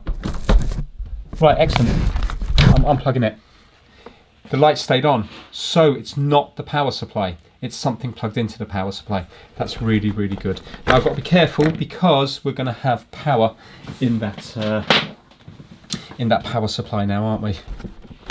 Right, so there's something connected to it that's faulty, unless it's something to do with load, and when it measures a load, the power supply goes incorrect. Maybe I should just connect things bit by bit and see what livens up. Maybe I should connect this one up next. I wonder, is it this heater that's gone faulty? Because there's something connected to ground, isn't it? I mean, would this have a... Yeah, this is also going to be grounded, isn't it, because of this? Let's plug this one in. I've got to take care now. Well, we'll plug a few things in, yeah? We'll plug in... Yeah, let's plug in this. Plug in what looks like low voltage stuff to begin with. Oh, it made a beep. Did that beep come from here or the kitchen? I'm not sure. My wife's in the kitchen. I don't know if that came from here or there.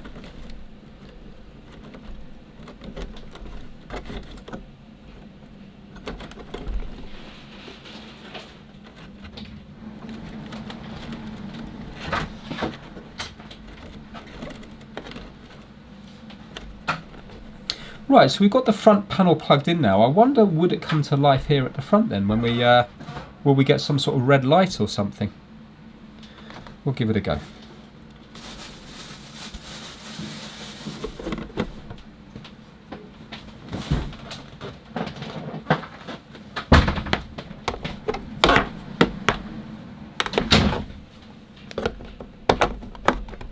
Right, I'm plugging it in. I don't want to plug it in for long though. Got a beep. Yeah, we've got lights at the front. I'm unplugging it. Okay, but we definitely had lights at the front there. You probably didn't see them, but so it's not that's putting a fault on.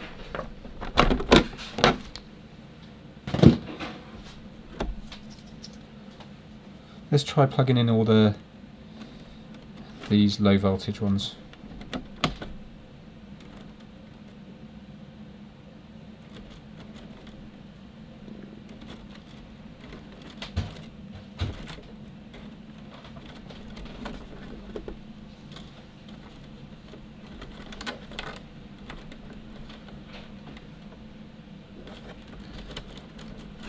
They look quite big wires. I think I'm going to leave these two disconnected for the moment.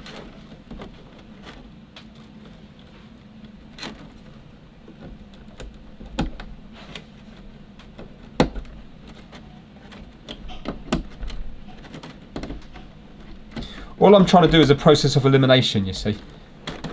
So if it works now, we know that all these cables are okay. And it's either going to be this one, or the heater element. Right, so everything's connected up now apart from this heater and these two things here. There's a white and red and a red and black.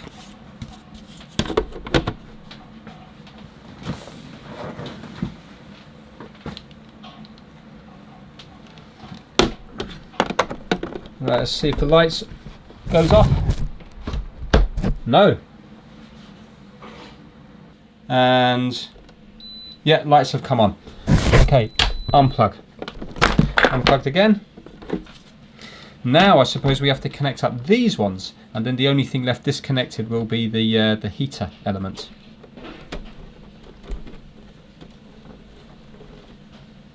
I bet it's the heater element that's gone. Actually, that makes sense, doesn't it? Because the heater element's connected, I think, before the fuse. 1 minute. The heater element's connected here before the fuse. Can you see here, heat? Because if anything was shorted here, is that not my answer? If anything was shorted here, wouldn't it take out this fuse if it was going to be drawing too much? The fact it's going beforehand, it's tripping the main fuse in the house. So that kind of proves that it's the heater element at fault, or maybe one of these other things have a short on. One of these, I don't know whether they're, to measure. To measure the temperature. Right, we've now got everything connected apart from the heater element. I'm just going to put it more up this way so you can see it. Actually, no, I'm not.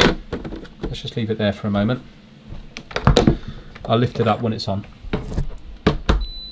Okay, it hasn't cut out again, and if you have a look here, turn it on. Can you see these all come to life? You can see that. Right, so it's the heater element that's gone faulty, or something to do with the connections on the heater element.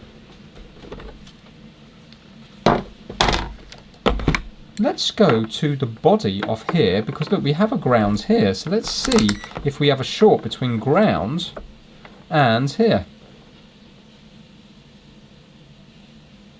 No, but we have that weird range. We have that weird range thing that it's doing, that it did at the very, very beginning. You see where it's not settling. Let's go on to this one. No, well, it's going to do it on both of them, isn't it? Because it's connected through. Yeah, see? So we have a leakage to ground, don't we? I know it doesn't seem like a direct short now, but maybe when power's applied. Let's bring the other one up and see if we have a leakage to ground on the other one. That might be the problem. We're getting somewhere. Right, let's see if this one, because remember, this isn't tripping the electrics. So let's go to here. And this one and this one. Maybe this one has a faulty power supply. Right, let's see now if I go between here and here what's happening. Now there's nothing. Can you see I'm on the same ground here and there's nothing. So it's the heater that's the problem. We haven't got anything going to earth there. So obviously that other one must have a break internally somewhere. So that is it. We've proved it. We've proved the fault is on the heater. A, because the other one comes on when the heater's disconnected, it's no longer tripping the electrics. And secondly, the multimeter doesn't lie. It shows that there's continuity, not much, but there is a bit of resistance between the element and the outer casing, while on the other one there is no resistance between them. So what I'm going to do is I'm going to take the element out of this one here and pop it into the one that's tripping the electrics, and then hopefully we'll get one working one out of the two. And then at the end I just want to compare the power supplies, because I think I know what's wrong with the power supply on the one that's completely dead. For the purpose of the video, it would be quite nice to know what's wrong. Now, looking at it, because everything just looks immaculate everywhere, immediately I'm drawn to the chip on the board, and I can't see any chips on. There's some like switching transistory type things here, but there only looks to be one chip on the board. So I've gone between the faulty one, which is this one here. You can see there's quite a lot of marks on here, and the good one, which is this one here, which slightly less marks. That's just how I know that this is the good one. And I'm getting different readings around the chip. Now this chip, if I look closely, says KP206B on it, and it says it's a high voltage start, I presume that means HV, startup offline current mode pulse width modulation control. So I think basically, not that I know anything about switch mode power supplies, but I think this is probably to do with controlling the power supply, you know, like the oscillation or whatever. So like controlling these switching transistors or something. Anyway, if I go on diode mode, it's a really hard board to work on because you've really got to pierce it down, and I'm worried about breaking my leads. You really have to go into it. But if I go between the negative of the capacitor here, so red lead to negative, and if I go on to these legs here, they're all the same, but these legs are different. So the bottom one is reading, see, even now it's not wanting to give me a reading. The bottom one's reading 0.69 on the good one. This one's not giving me anything, I don't think it's connected. This one here is reading 0.58, and this one here is 0.66. So they're not a million miles off from each other, but look at this one, they're way out. So this one here is the same, 0.69. This one, not going to get any reading, but look at these two up here.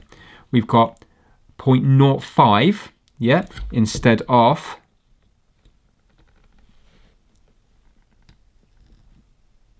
0.58, so there's a whole naught there in front of it, and this one here on top is reading 0.03 instead of 0.67. So you can see they're completely different. And now look, there's a diode underneath here. This diode is not looking correct. If I go this way, it's 0.07, and if I go this way, it's 0.07. Yet on this one, we're getting no reading and reading. It's so annoying, this board. I'm worried I'm going to damage them. Right, no reading that way. Must be a reading this way. Yeah, here we go. And a reading that way. So that diode's reading correct. I wonder, is it just a failed diode? So let's get the hot air on it and just pop this diode off and see if it might not be the chip itself. It could be the diode. I think it's going to be the chip that's shorted. And that's what's given the faulty reading on the diode. I think the chip shorted. But let's see.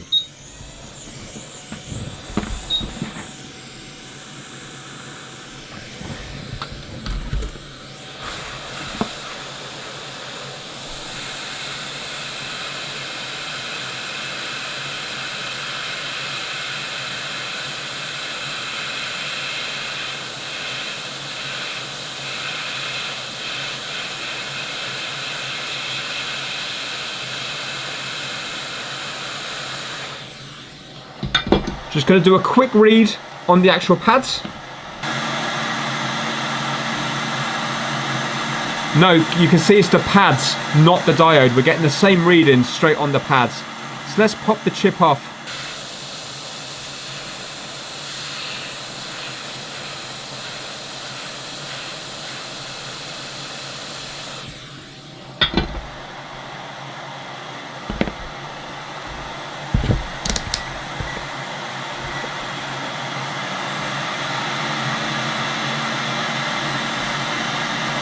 Yay, there you go, no shorts.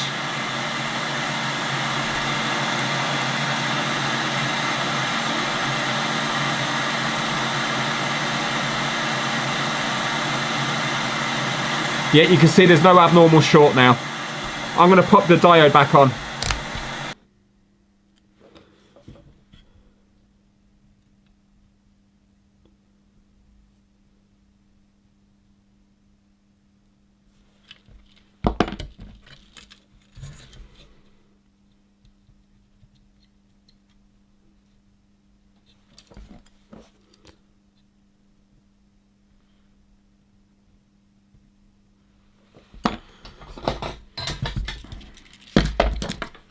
Right, let's see what the diodes are reading now. Is it only reading a reading one way round?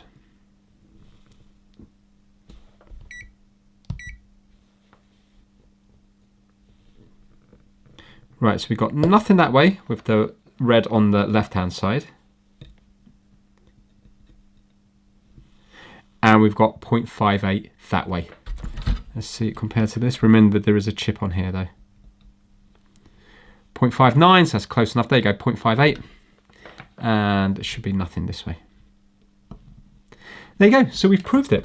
I think I'm not going to do it, just in case it's going to blow something else, or in case something else has blown this chip. I think if I was to get a new chip here, I think that this power supply would be working. I would say that that might be faulty from manufacture or very shortly after use. It doesn't look like this machine's had a lot of use. So yeah, I think it's just unfortunate that that chip there has shorted. It would be interesting to put that one onto here, but what's the point? I'm just unnecessarily heating up that one. I know you would probably like it more if I get this one working, but I'm not 100% sure. I haven't gone across anything else that there's not something else that's going to put a fault somewhere. So let's just forget about it because I can't fix it up anyway. There's too many things wrong. Let's just put this to one side, and there's plenty of other spares on it. If I do come across one in the future, there's loads of things on here that will be able to be used. Or if I was to have one that maybe had a something blown very badly, burnt board, maybe then I could just take the chip off that one, put it on here, and that could be used in the future. So there we have it. Out of two of them, we've got one working one. I'll show you it working in just a minute. So the one that was completely dead, that did nothing, needs a new chip on the power supply, needs a new heater element because I've taken it to fix the other one.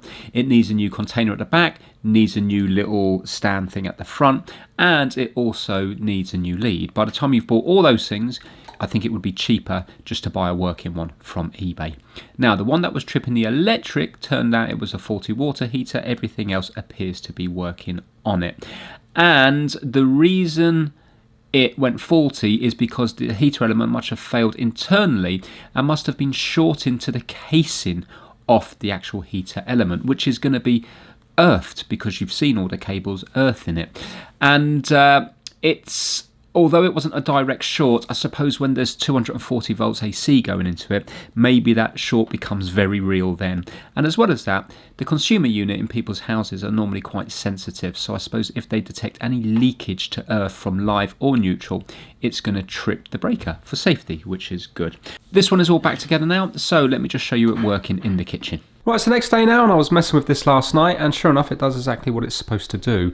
But I'm certain now that there is a Peltier device on the inside there, and we know that they're incredibly inefficient. So reading reviews, it looks like there's about 800 millilitres, so just under a litre of cold water stored inside.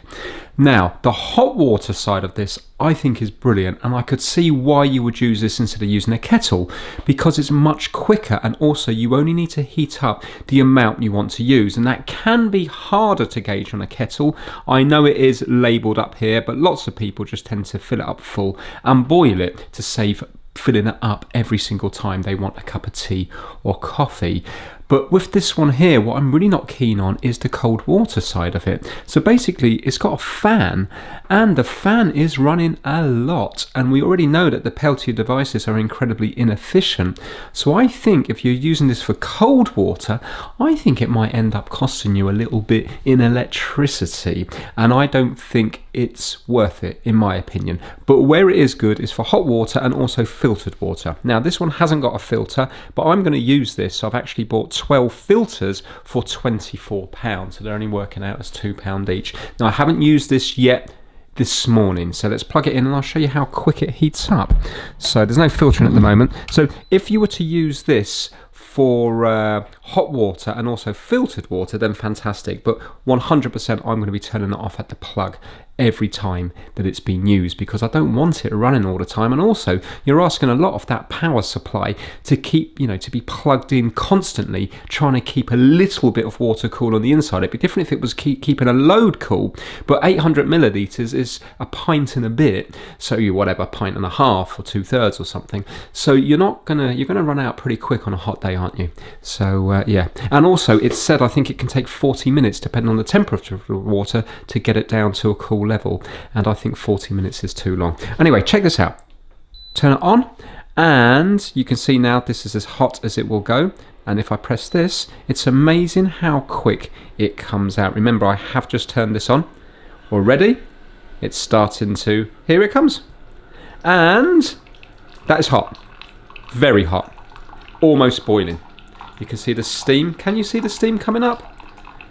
Yes, you can. I'm not sure if the camera's picking it up or not. And also, look, it's got a couple of lights as well. There you go, you can see the steam.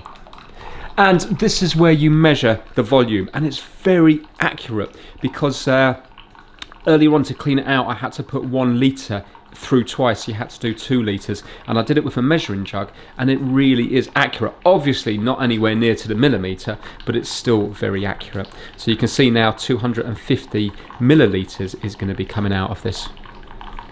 But you can stop it at any time you want. There we go.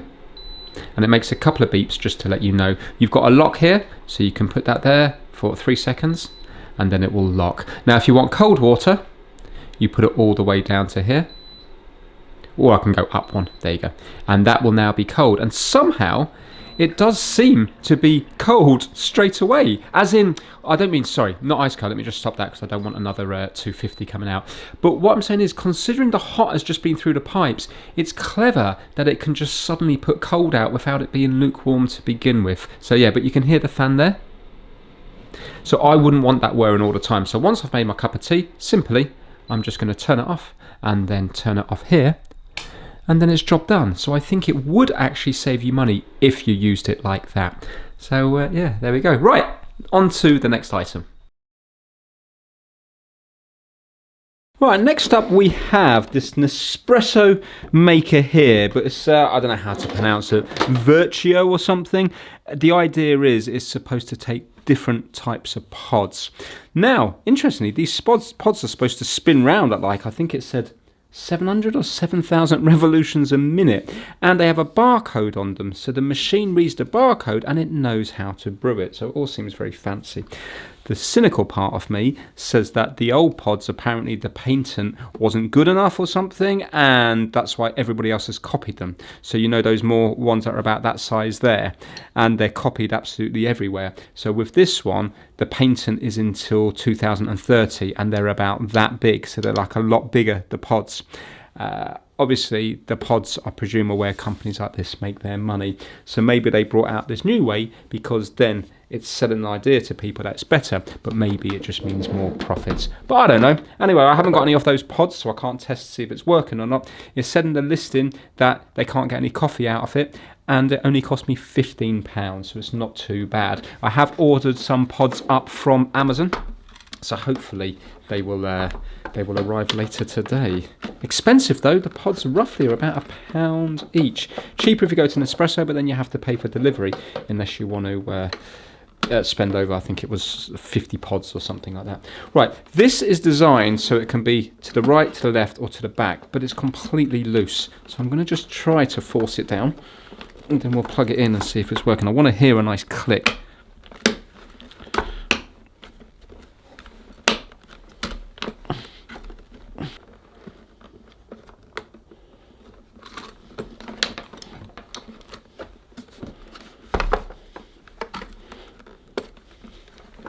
Well, you know what? Realistically, I might have to take it apart anyway, so maybe it's a bad idea for me to click it in. Let's plug it in and see if it works, because when you lift this up, it's supposed to lift up, and go down, it's supposed to go down. So let's see what it does, and then I can worry about this later on.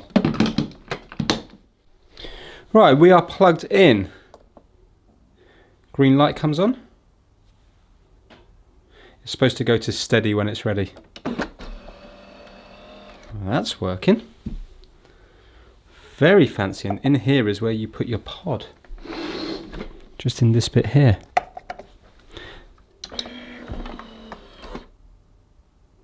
Well, let's see if that goes to solid green.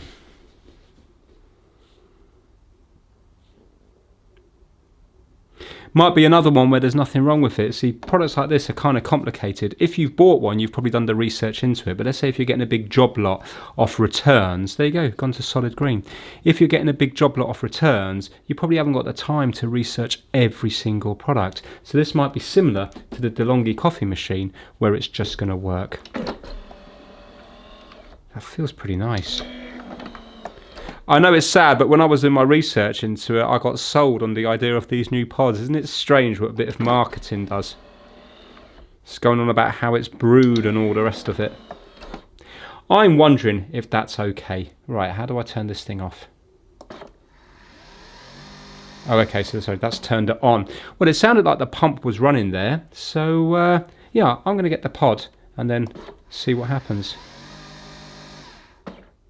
Right, it's a couple of days later now and my pods have arrived. I wanted to get like a selection pack, but when you go for the selection packs, they start getting really expensive. I think the cheapest place to get them by far is the Nespresso website if you sign up. And if you want to buy around, I think it's 50-ish pods, then they work out free delivery. So I suppose if you like this, then that's what you would do. I got these from Amazon for pack of 3, there's 10 in each of them, for around 24-ish pounds. I think they work out to be 80p each. So they're certainly not cheap. Quite interesting with the barcode and stuff around here. So let's turn it on and then we'll see what happens. I'm going to wait until that light goes off. I think I can load it now, but we'll wait until it goes off, then I'll load it up. This thing looks brand new. I can't see any stains. The water container at the back looks completely new. I think it's going to work just fine. It should have a little tray out the front here. Let me get a cup. Right, there we go, solid green. So, I think we're ready to go. So I'll just place that there, I believe.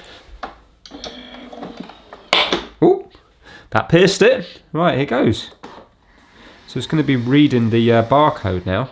I wonder, do I have to hold this up higher?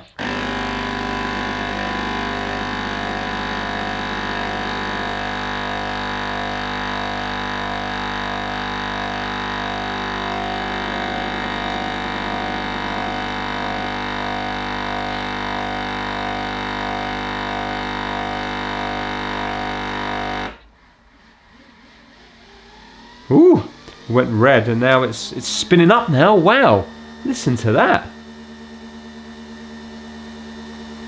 Oh, I can smell. It smells really nice. Oh, but nothing came out. Ooh. Right, okay then. Well, it definitely smells nice. Let me try it again.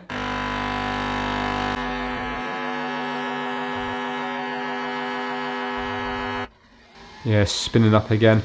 I'm not sure what that red thing means there. It definitely goes red for a bit. So is it not pulling the water through?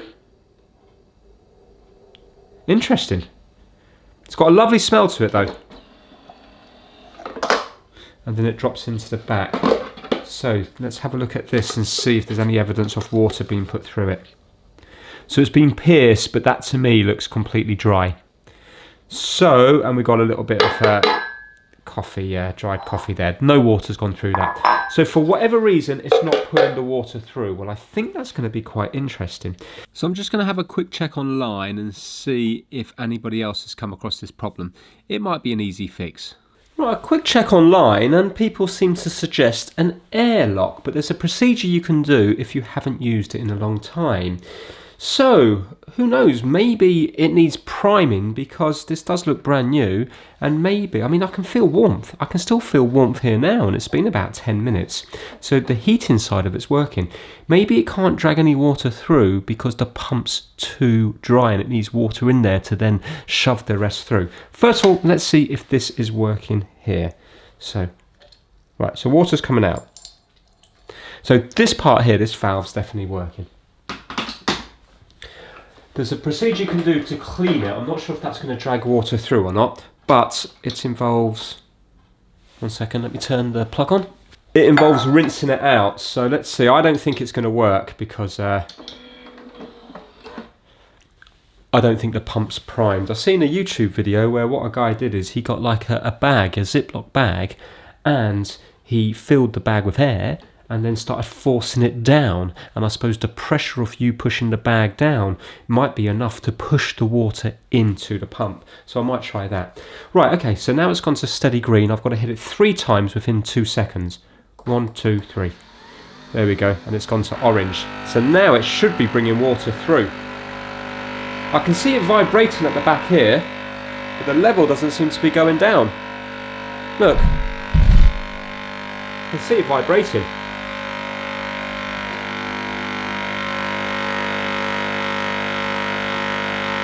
Right, it's clearly not bringing the water through, and then it flashed red here.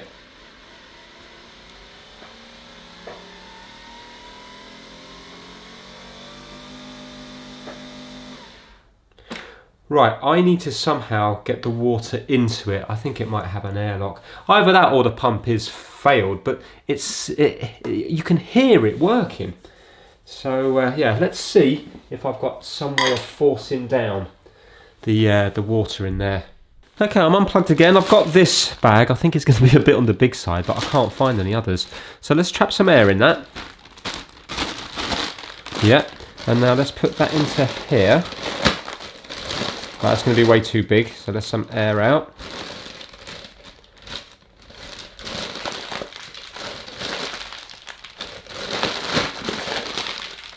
That might work, look. I can see it.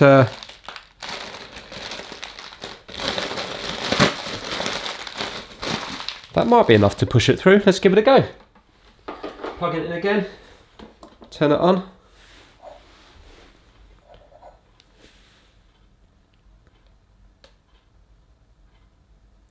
Right, so 1, 2, 3. 1, 2, 3. Nah, so we've got a weird red light coming up now. 1, 2, 3.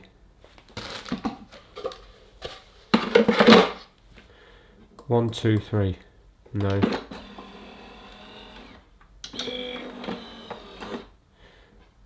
One, 2, 3. Here we go.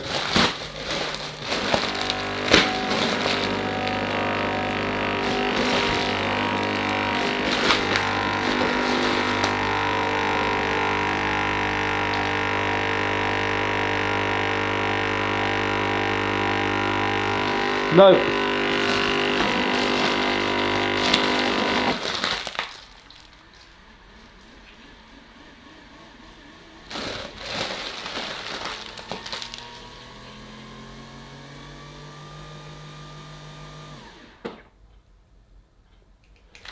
Nah, it's not bringing anything through. Annoyingly, I'm going to have to take this thing apart, aren't I? Oh, hold on. No, we've got some water here.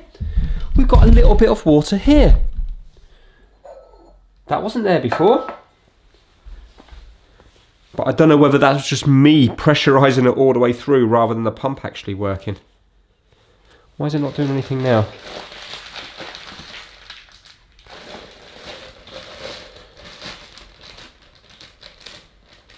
Let's get a bit more air in here.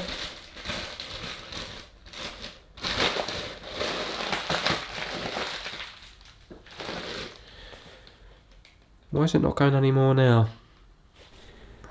Right, this is one of those products where if you owned it yourself for many months, you'd understand it in and out, just like the big bean to cup coffee machine. I can see how that's totally confusing if you've never owned one before. It took me weeks of getting the manual out, having to learn every little thing of it. And now I'm confident about it because I've been using it for months on end. This here is one of those products. I haven't got a clue what any of it means, all these flashing lights, all these different things it can do. If you're into it because you own one, then fine. When you buy it normally, it's going to be working, so you get used to it because you're just using it day by day, and then when it needs descaling, you understand what's happening. Here, I don't know if this is faulty or whether I'm doing something wrong. But 100% it had some sort of airlock. But now we have got water going through it, so it looks like the airlock's okay. But it's still flashing orange on the top. Basically, believe it or not, I spent the best part of a day on this on and off because after messing with it for a bit, it started to have a red and yellow light, which means it needs descaling. But I spent ages descaling it. I put the proper descaling fluid through it twice, even though it looks brand new. And the process isn't a quick one. Each time you do it, it can take about 20 minutes to go through. Then you have to rinse it out for 10 minutes. But it kept overheating. I kept getting red lights on it because I was on it all day. The thing never got a chance to cool down. Anyway, what I'm going to show you next is the next day. I did actually take this apart quickly, just on the outside, just to kind of see if there was anything loose on the inside, which there wasn't, but it's seriously compact and complicated. And the reason I took it apart is because it's leaking pretty badly, but it's leaking clean water. It's not leaking dirty water like coffee stained water. It's completely clear, but there's no signs of any loose pipes or split pipes on the bottom or on the side of this machine. Now, when I googled it, it turns out that lots of these are leaking, and the suggestion is just to send it back to Nespresso, but that's not a fix. I mean, maybe this is one of those ones that have been sent back and then they work their way back into the wild again. I don't know if Nespresso take them apart for spares, whether they just throw them away, or what happens with them, or whether they do get repaired and then sold as new again or refurbished. I'm not too sure. But there's enough of a leak that you wouldn't be able to sell this on. It's fine for me to use myself, but every time you make a cup of coffee, then about 5 minutes later there will be a puddle underneath the machine, and that puddle spreads and spreads and spreads. But when you look up the leaking online, a lot of people are suggesting it's coming from where it rotates really fast and it can wobble a bit, and that's where water's working its way down there. But I'm thinking that's going to be in the brewing side of it, so it should be dirty coffee stained water. This is perfectly clean water, but I can't see anything obvious. I probably will look at this in another video in the future. It's just that right now I've got over £50 worth of capsules because I had to order, long story short. The first lot of capsules were delayed, so I ordered up another lot for next day delivery, and then both lots arrived on the same day. So I've spent around about £50 on capsules on this. So I want to at least use up those capsules before I then go and take it apart. So I'm going to show you a bit of footage from the next day where I got it working. Eventually I managed to get the descale to go through by conning it. It kept overheating, so I had to just pretend I was descaling it and cut the process short, just put a cup through and then rinse with a cup, because the pipes had already been descaled, so there was no descaling fluid left in the machine. I just had to con the machine into thinking the process had all been completed without it overheating. And you will see that coffee will now come out of it, but there will be a puddle on the floor. I can't remember if it is in this part of the video or not, but trust me, the thing leaks, so I can't sell it on. So turn it on, and we're going to have a flashing green light. After about 30 seconds or so, it means it's heated up and it will go to solid green. In the meantime, I can put in my pod. So I put my pod in there. I do love that mechanism there. Okay, that's pierced it there. And when that gets to solid, I'm going to now brew a cup. I'm just going to add a little bit of milk. And let's go. Now, the last thing I did to this was completely empty it out of water. So I hope we don't have another airlock on it now. While this is brewing, we'll quickly shout out the My Mate Vince Massive. The members this month are kitdigital.com, Kip Hakes, Max Rokotansky, Chris Seal, Felipe at MrKeebs.com, DJVG, Pigsy, Anthony Dean, Bazza2, Russ Madison, Gaspar Heller, Rickard Berglund, Soul Reaver 555, the My Mate Vince fan club over on Facebook, and Tobias Hennig. Massive thanks to each and every one of you.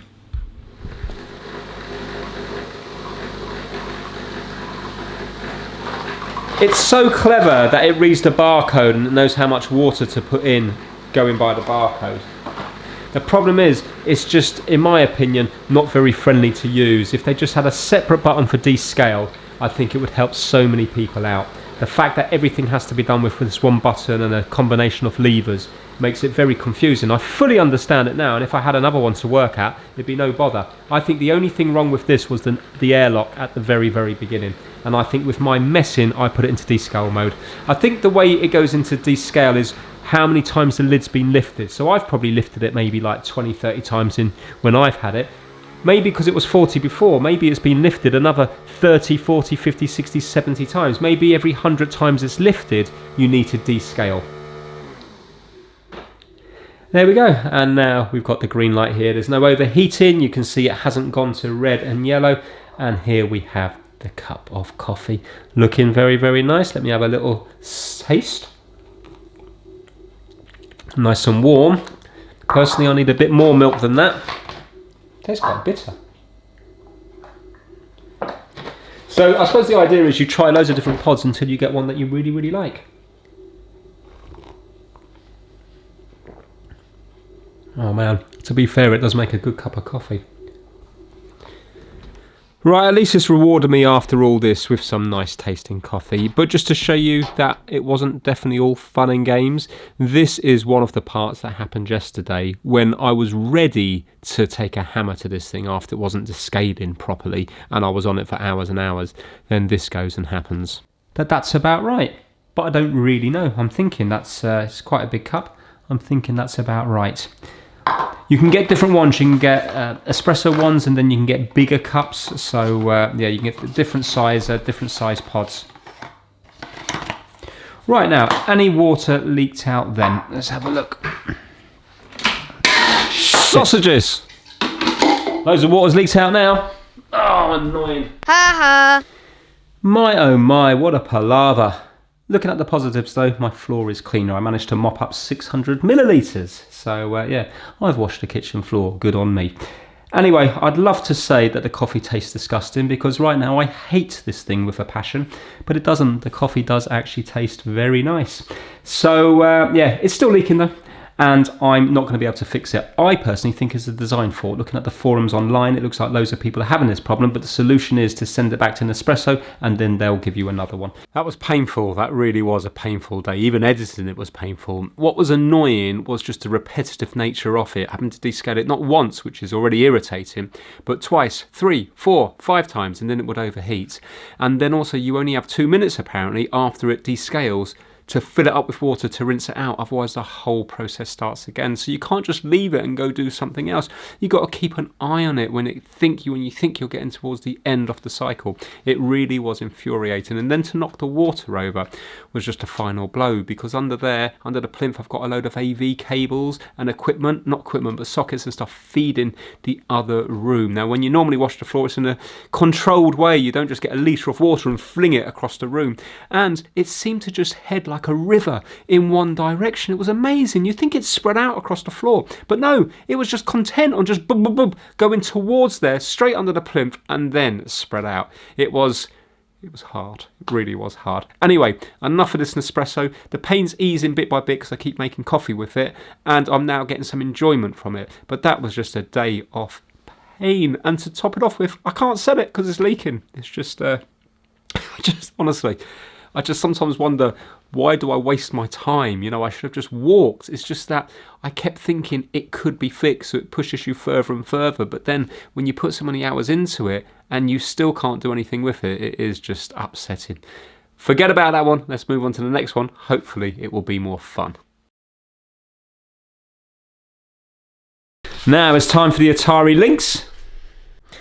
You're not going to believe it. I've been unlucky with the working devices today. It's working. And I bought this from a business seller. It came through from CEX. I got it for a bargain price of £35, which I think is incredibly good, even for a faulty one.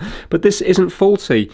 I'll tell you what it was. Now, again, maybe the person just put batteries in, seen there was nothing here, did the volume here and thought, oh okay, we've got volume but there's no display, because there is a little contrast brightness thing down here. Not contrast brightness. Or maybe it was up like that. When I got it, that was down there and volume was here. So it was like that when I turned it on, and I thought, oh interesting, we got a backlight, but then I did that and it came to life. Then I did that and it came to life. Oh well, such is life. I do have to still do, I've got a Mac Wheel mod. This links here came through from America, from a viewer named Tyler, and I meant to do the Mac Wheel mod, I think maybe a year or two ago. So this screen in here is faulty, where it's in 3 parts. So basically one part's bright, one part's medium, one part's very, very dark, but it's to do with the chips on the screen, so you can't actually fix that. Well, not at this moment in time anyway. When I've looked into it before, it looks like it's basically got like conductive paint laminated in between the layers, and I suppose what's happened is over time they've kind of come apart a bit, so you're not getting the full you're not getting the screen as it should be, because it's in there's 3 chips and 2 of the chips don't seem to be working properly. So I will have to do that in another episode. So if you are a fan of the Atari Lynx and Mac Wheel mods and stuff like that, maybe think about subscribing. At long last, we are done. Now, first of all, apologies for the amount of time this video's gone on for. Really, I bit off more than I could chew in the one video. I thought it'd be more like an Amazon job lot, but some of these things really took me a long time. They weren't just simple little loose wires. So let's just go through the profit and loss on these items. Now, I've just done a theoretical resale value, and I think I've been very fair. I don't think I've overpriced them whatsoever, but at the same time I haven't done ridiculously cheap prices. So now, the Nintendo 64, this one here, bought it for £42. I think I could quite comfortably get £75 for that. There seems to be a lot on eBay for around that price. We have got another controller, although it is a fake one. But saying that, we have got missing things here. But it did come with leads, you know, the leads that go to the TV. It came with a couple of them and stuff. So I think 75 would probably be a fair price for that. Now the B&O phone, this one here, Nightmare one, I paid £14 for that. Unfortunately, that's not going to be worth anything because it's not working. It might have some value as a prop, but definitely not for anything that's going to ever be used again, which is a real shame, because I really do like the look of that. Honestly, I would have that in my own home. I think it's a pretty stylish thing. Now, the dog looks so sorry for itself, all wrapped up in that. But I paid £21 for it. I think I overpaid. Realistically, I think I'd be lucky to get £20 for that. But I think it's worth £20 all day long because of the condition of it. All of the ones are used, and this to me looks brand new. So I think if you were collecting these, I personally think you'd be very happy with that one there. Now, this Tefal steamer, I paid £50 for that, and unfortunately, it's not worth anything, because until I can get that cartridge, I can't test it, I can't resell it, I can't do anything with it. I haven't actually looked for the cartridge again, but I did waste a good half an hour originally and I couldn't find anything. But it does say temporarily unavailable, so you never know, it might come back into stock because it's still for sale on Amazon now. So surely if people are paying that much money, they're going to want to get cartridges. So you never know, that might be worth something in the future. Now, this one here, I suppose this was the start buy. I paid £88 for that. There's still in places like Argos selling for £320. If you look online, there's loads of them for that price there. And this to me looks brand new. So I think I would easily get half price, £160. I mean, it's brand new. So why wouldn't somebody want that for £160? That's what I think anyway. Now this one here is a bit of a surprise. I paid £46 for both of them.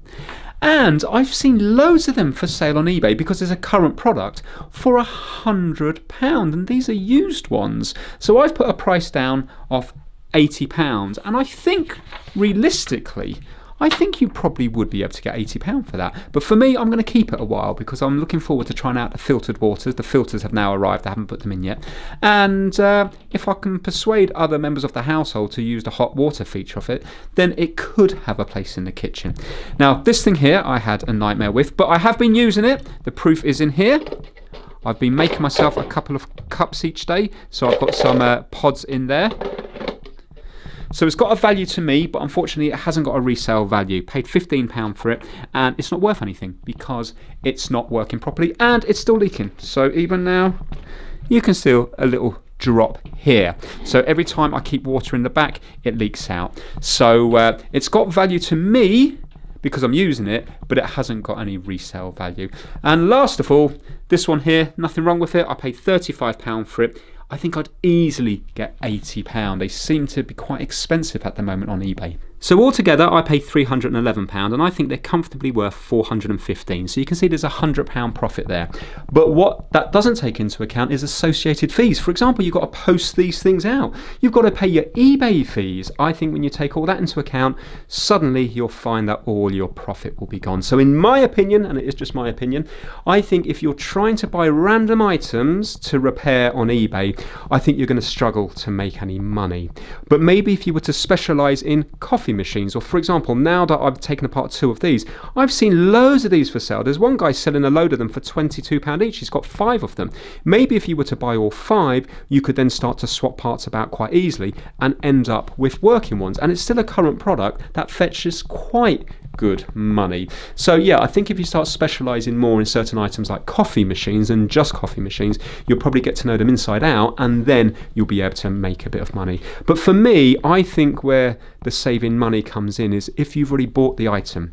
The alternative is throwing it away and buying another one. So for example, Nintendo 64 here, they cost around about £75, but even a power supply is going to cost around about £30. So if you've done even a little bit of fault finding to prove it's the power supply, then you can save yourself that £30 by just changing out 2 resistors. But for me, it's fun. If you don't find it fun, I agree, you might as well go out and do overtime if you can do and make your money that way. But if you're sick of your job, which most people are, then why would you want to do overtime? Rather than spending out money on something that you've got by buying a new one, if you can fix it cheaply, then not only do you have the fun of fixing it, but you don't charge yourself for your own time because it's enjoyable. So I think that's where you can save money. And also, you're doing your bit for the planet in a small way. So I hope you did enjoy this video. I appreciate it was a very long one. If you did, give it a massive thumbs up. I'm sure it was just playing along in the background. And yeah, I will see you all very soon. Normal videos should resume now. I'm not going to be taking on a massive project like this again. I'll just do individual items that I can knock out more quickly because I've been on this for over a week. Anyway, take care. I'll see you soon. Thanks for watching.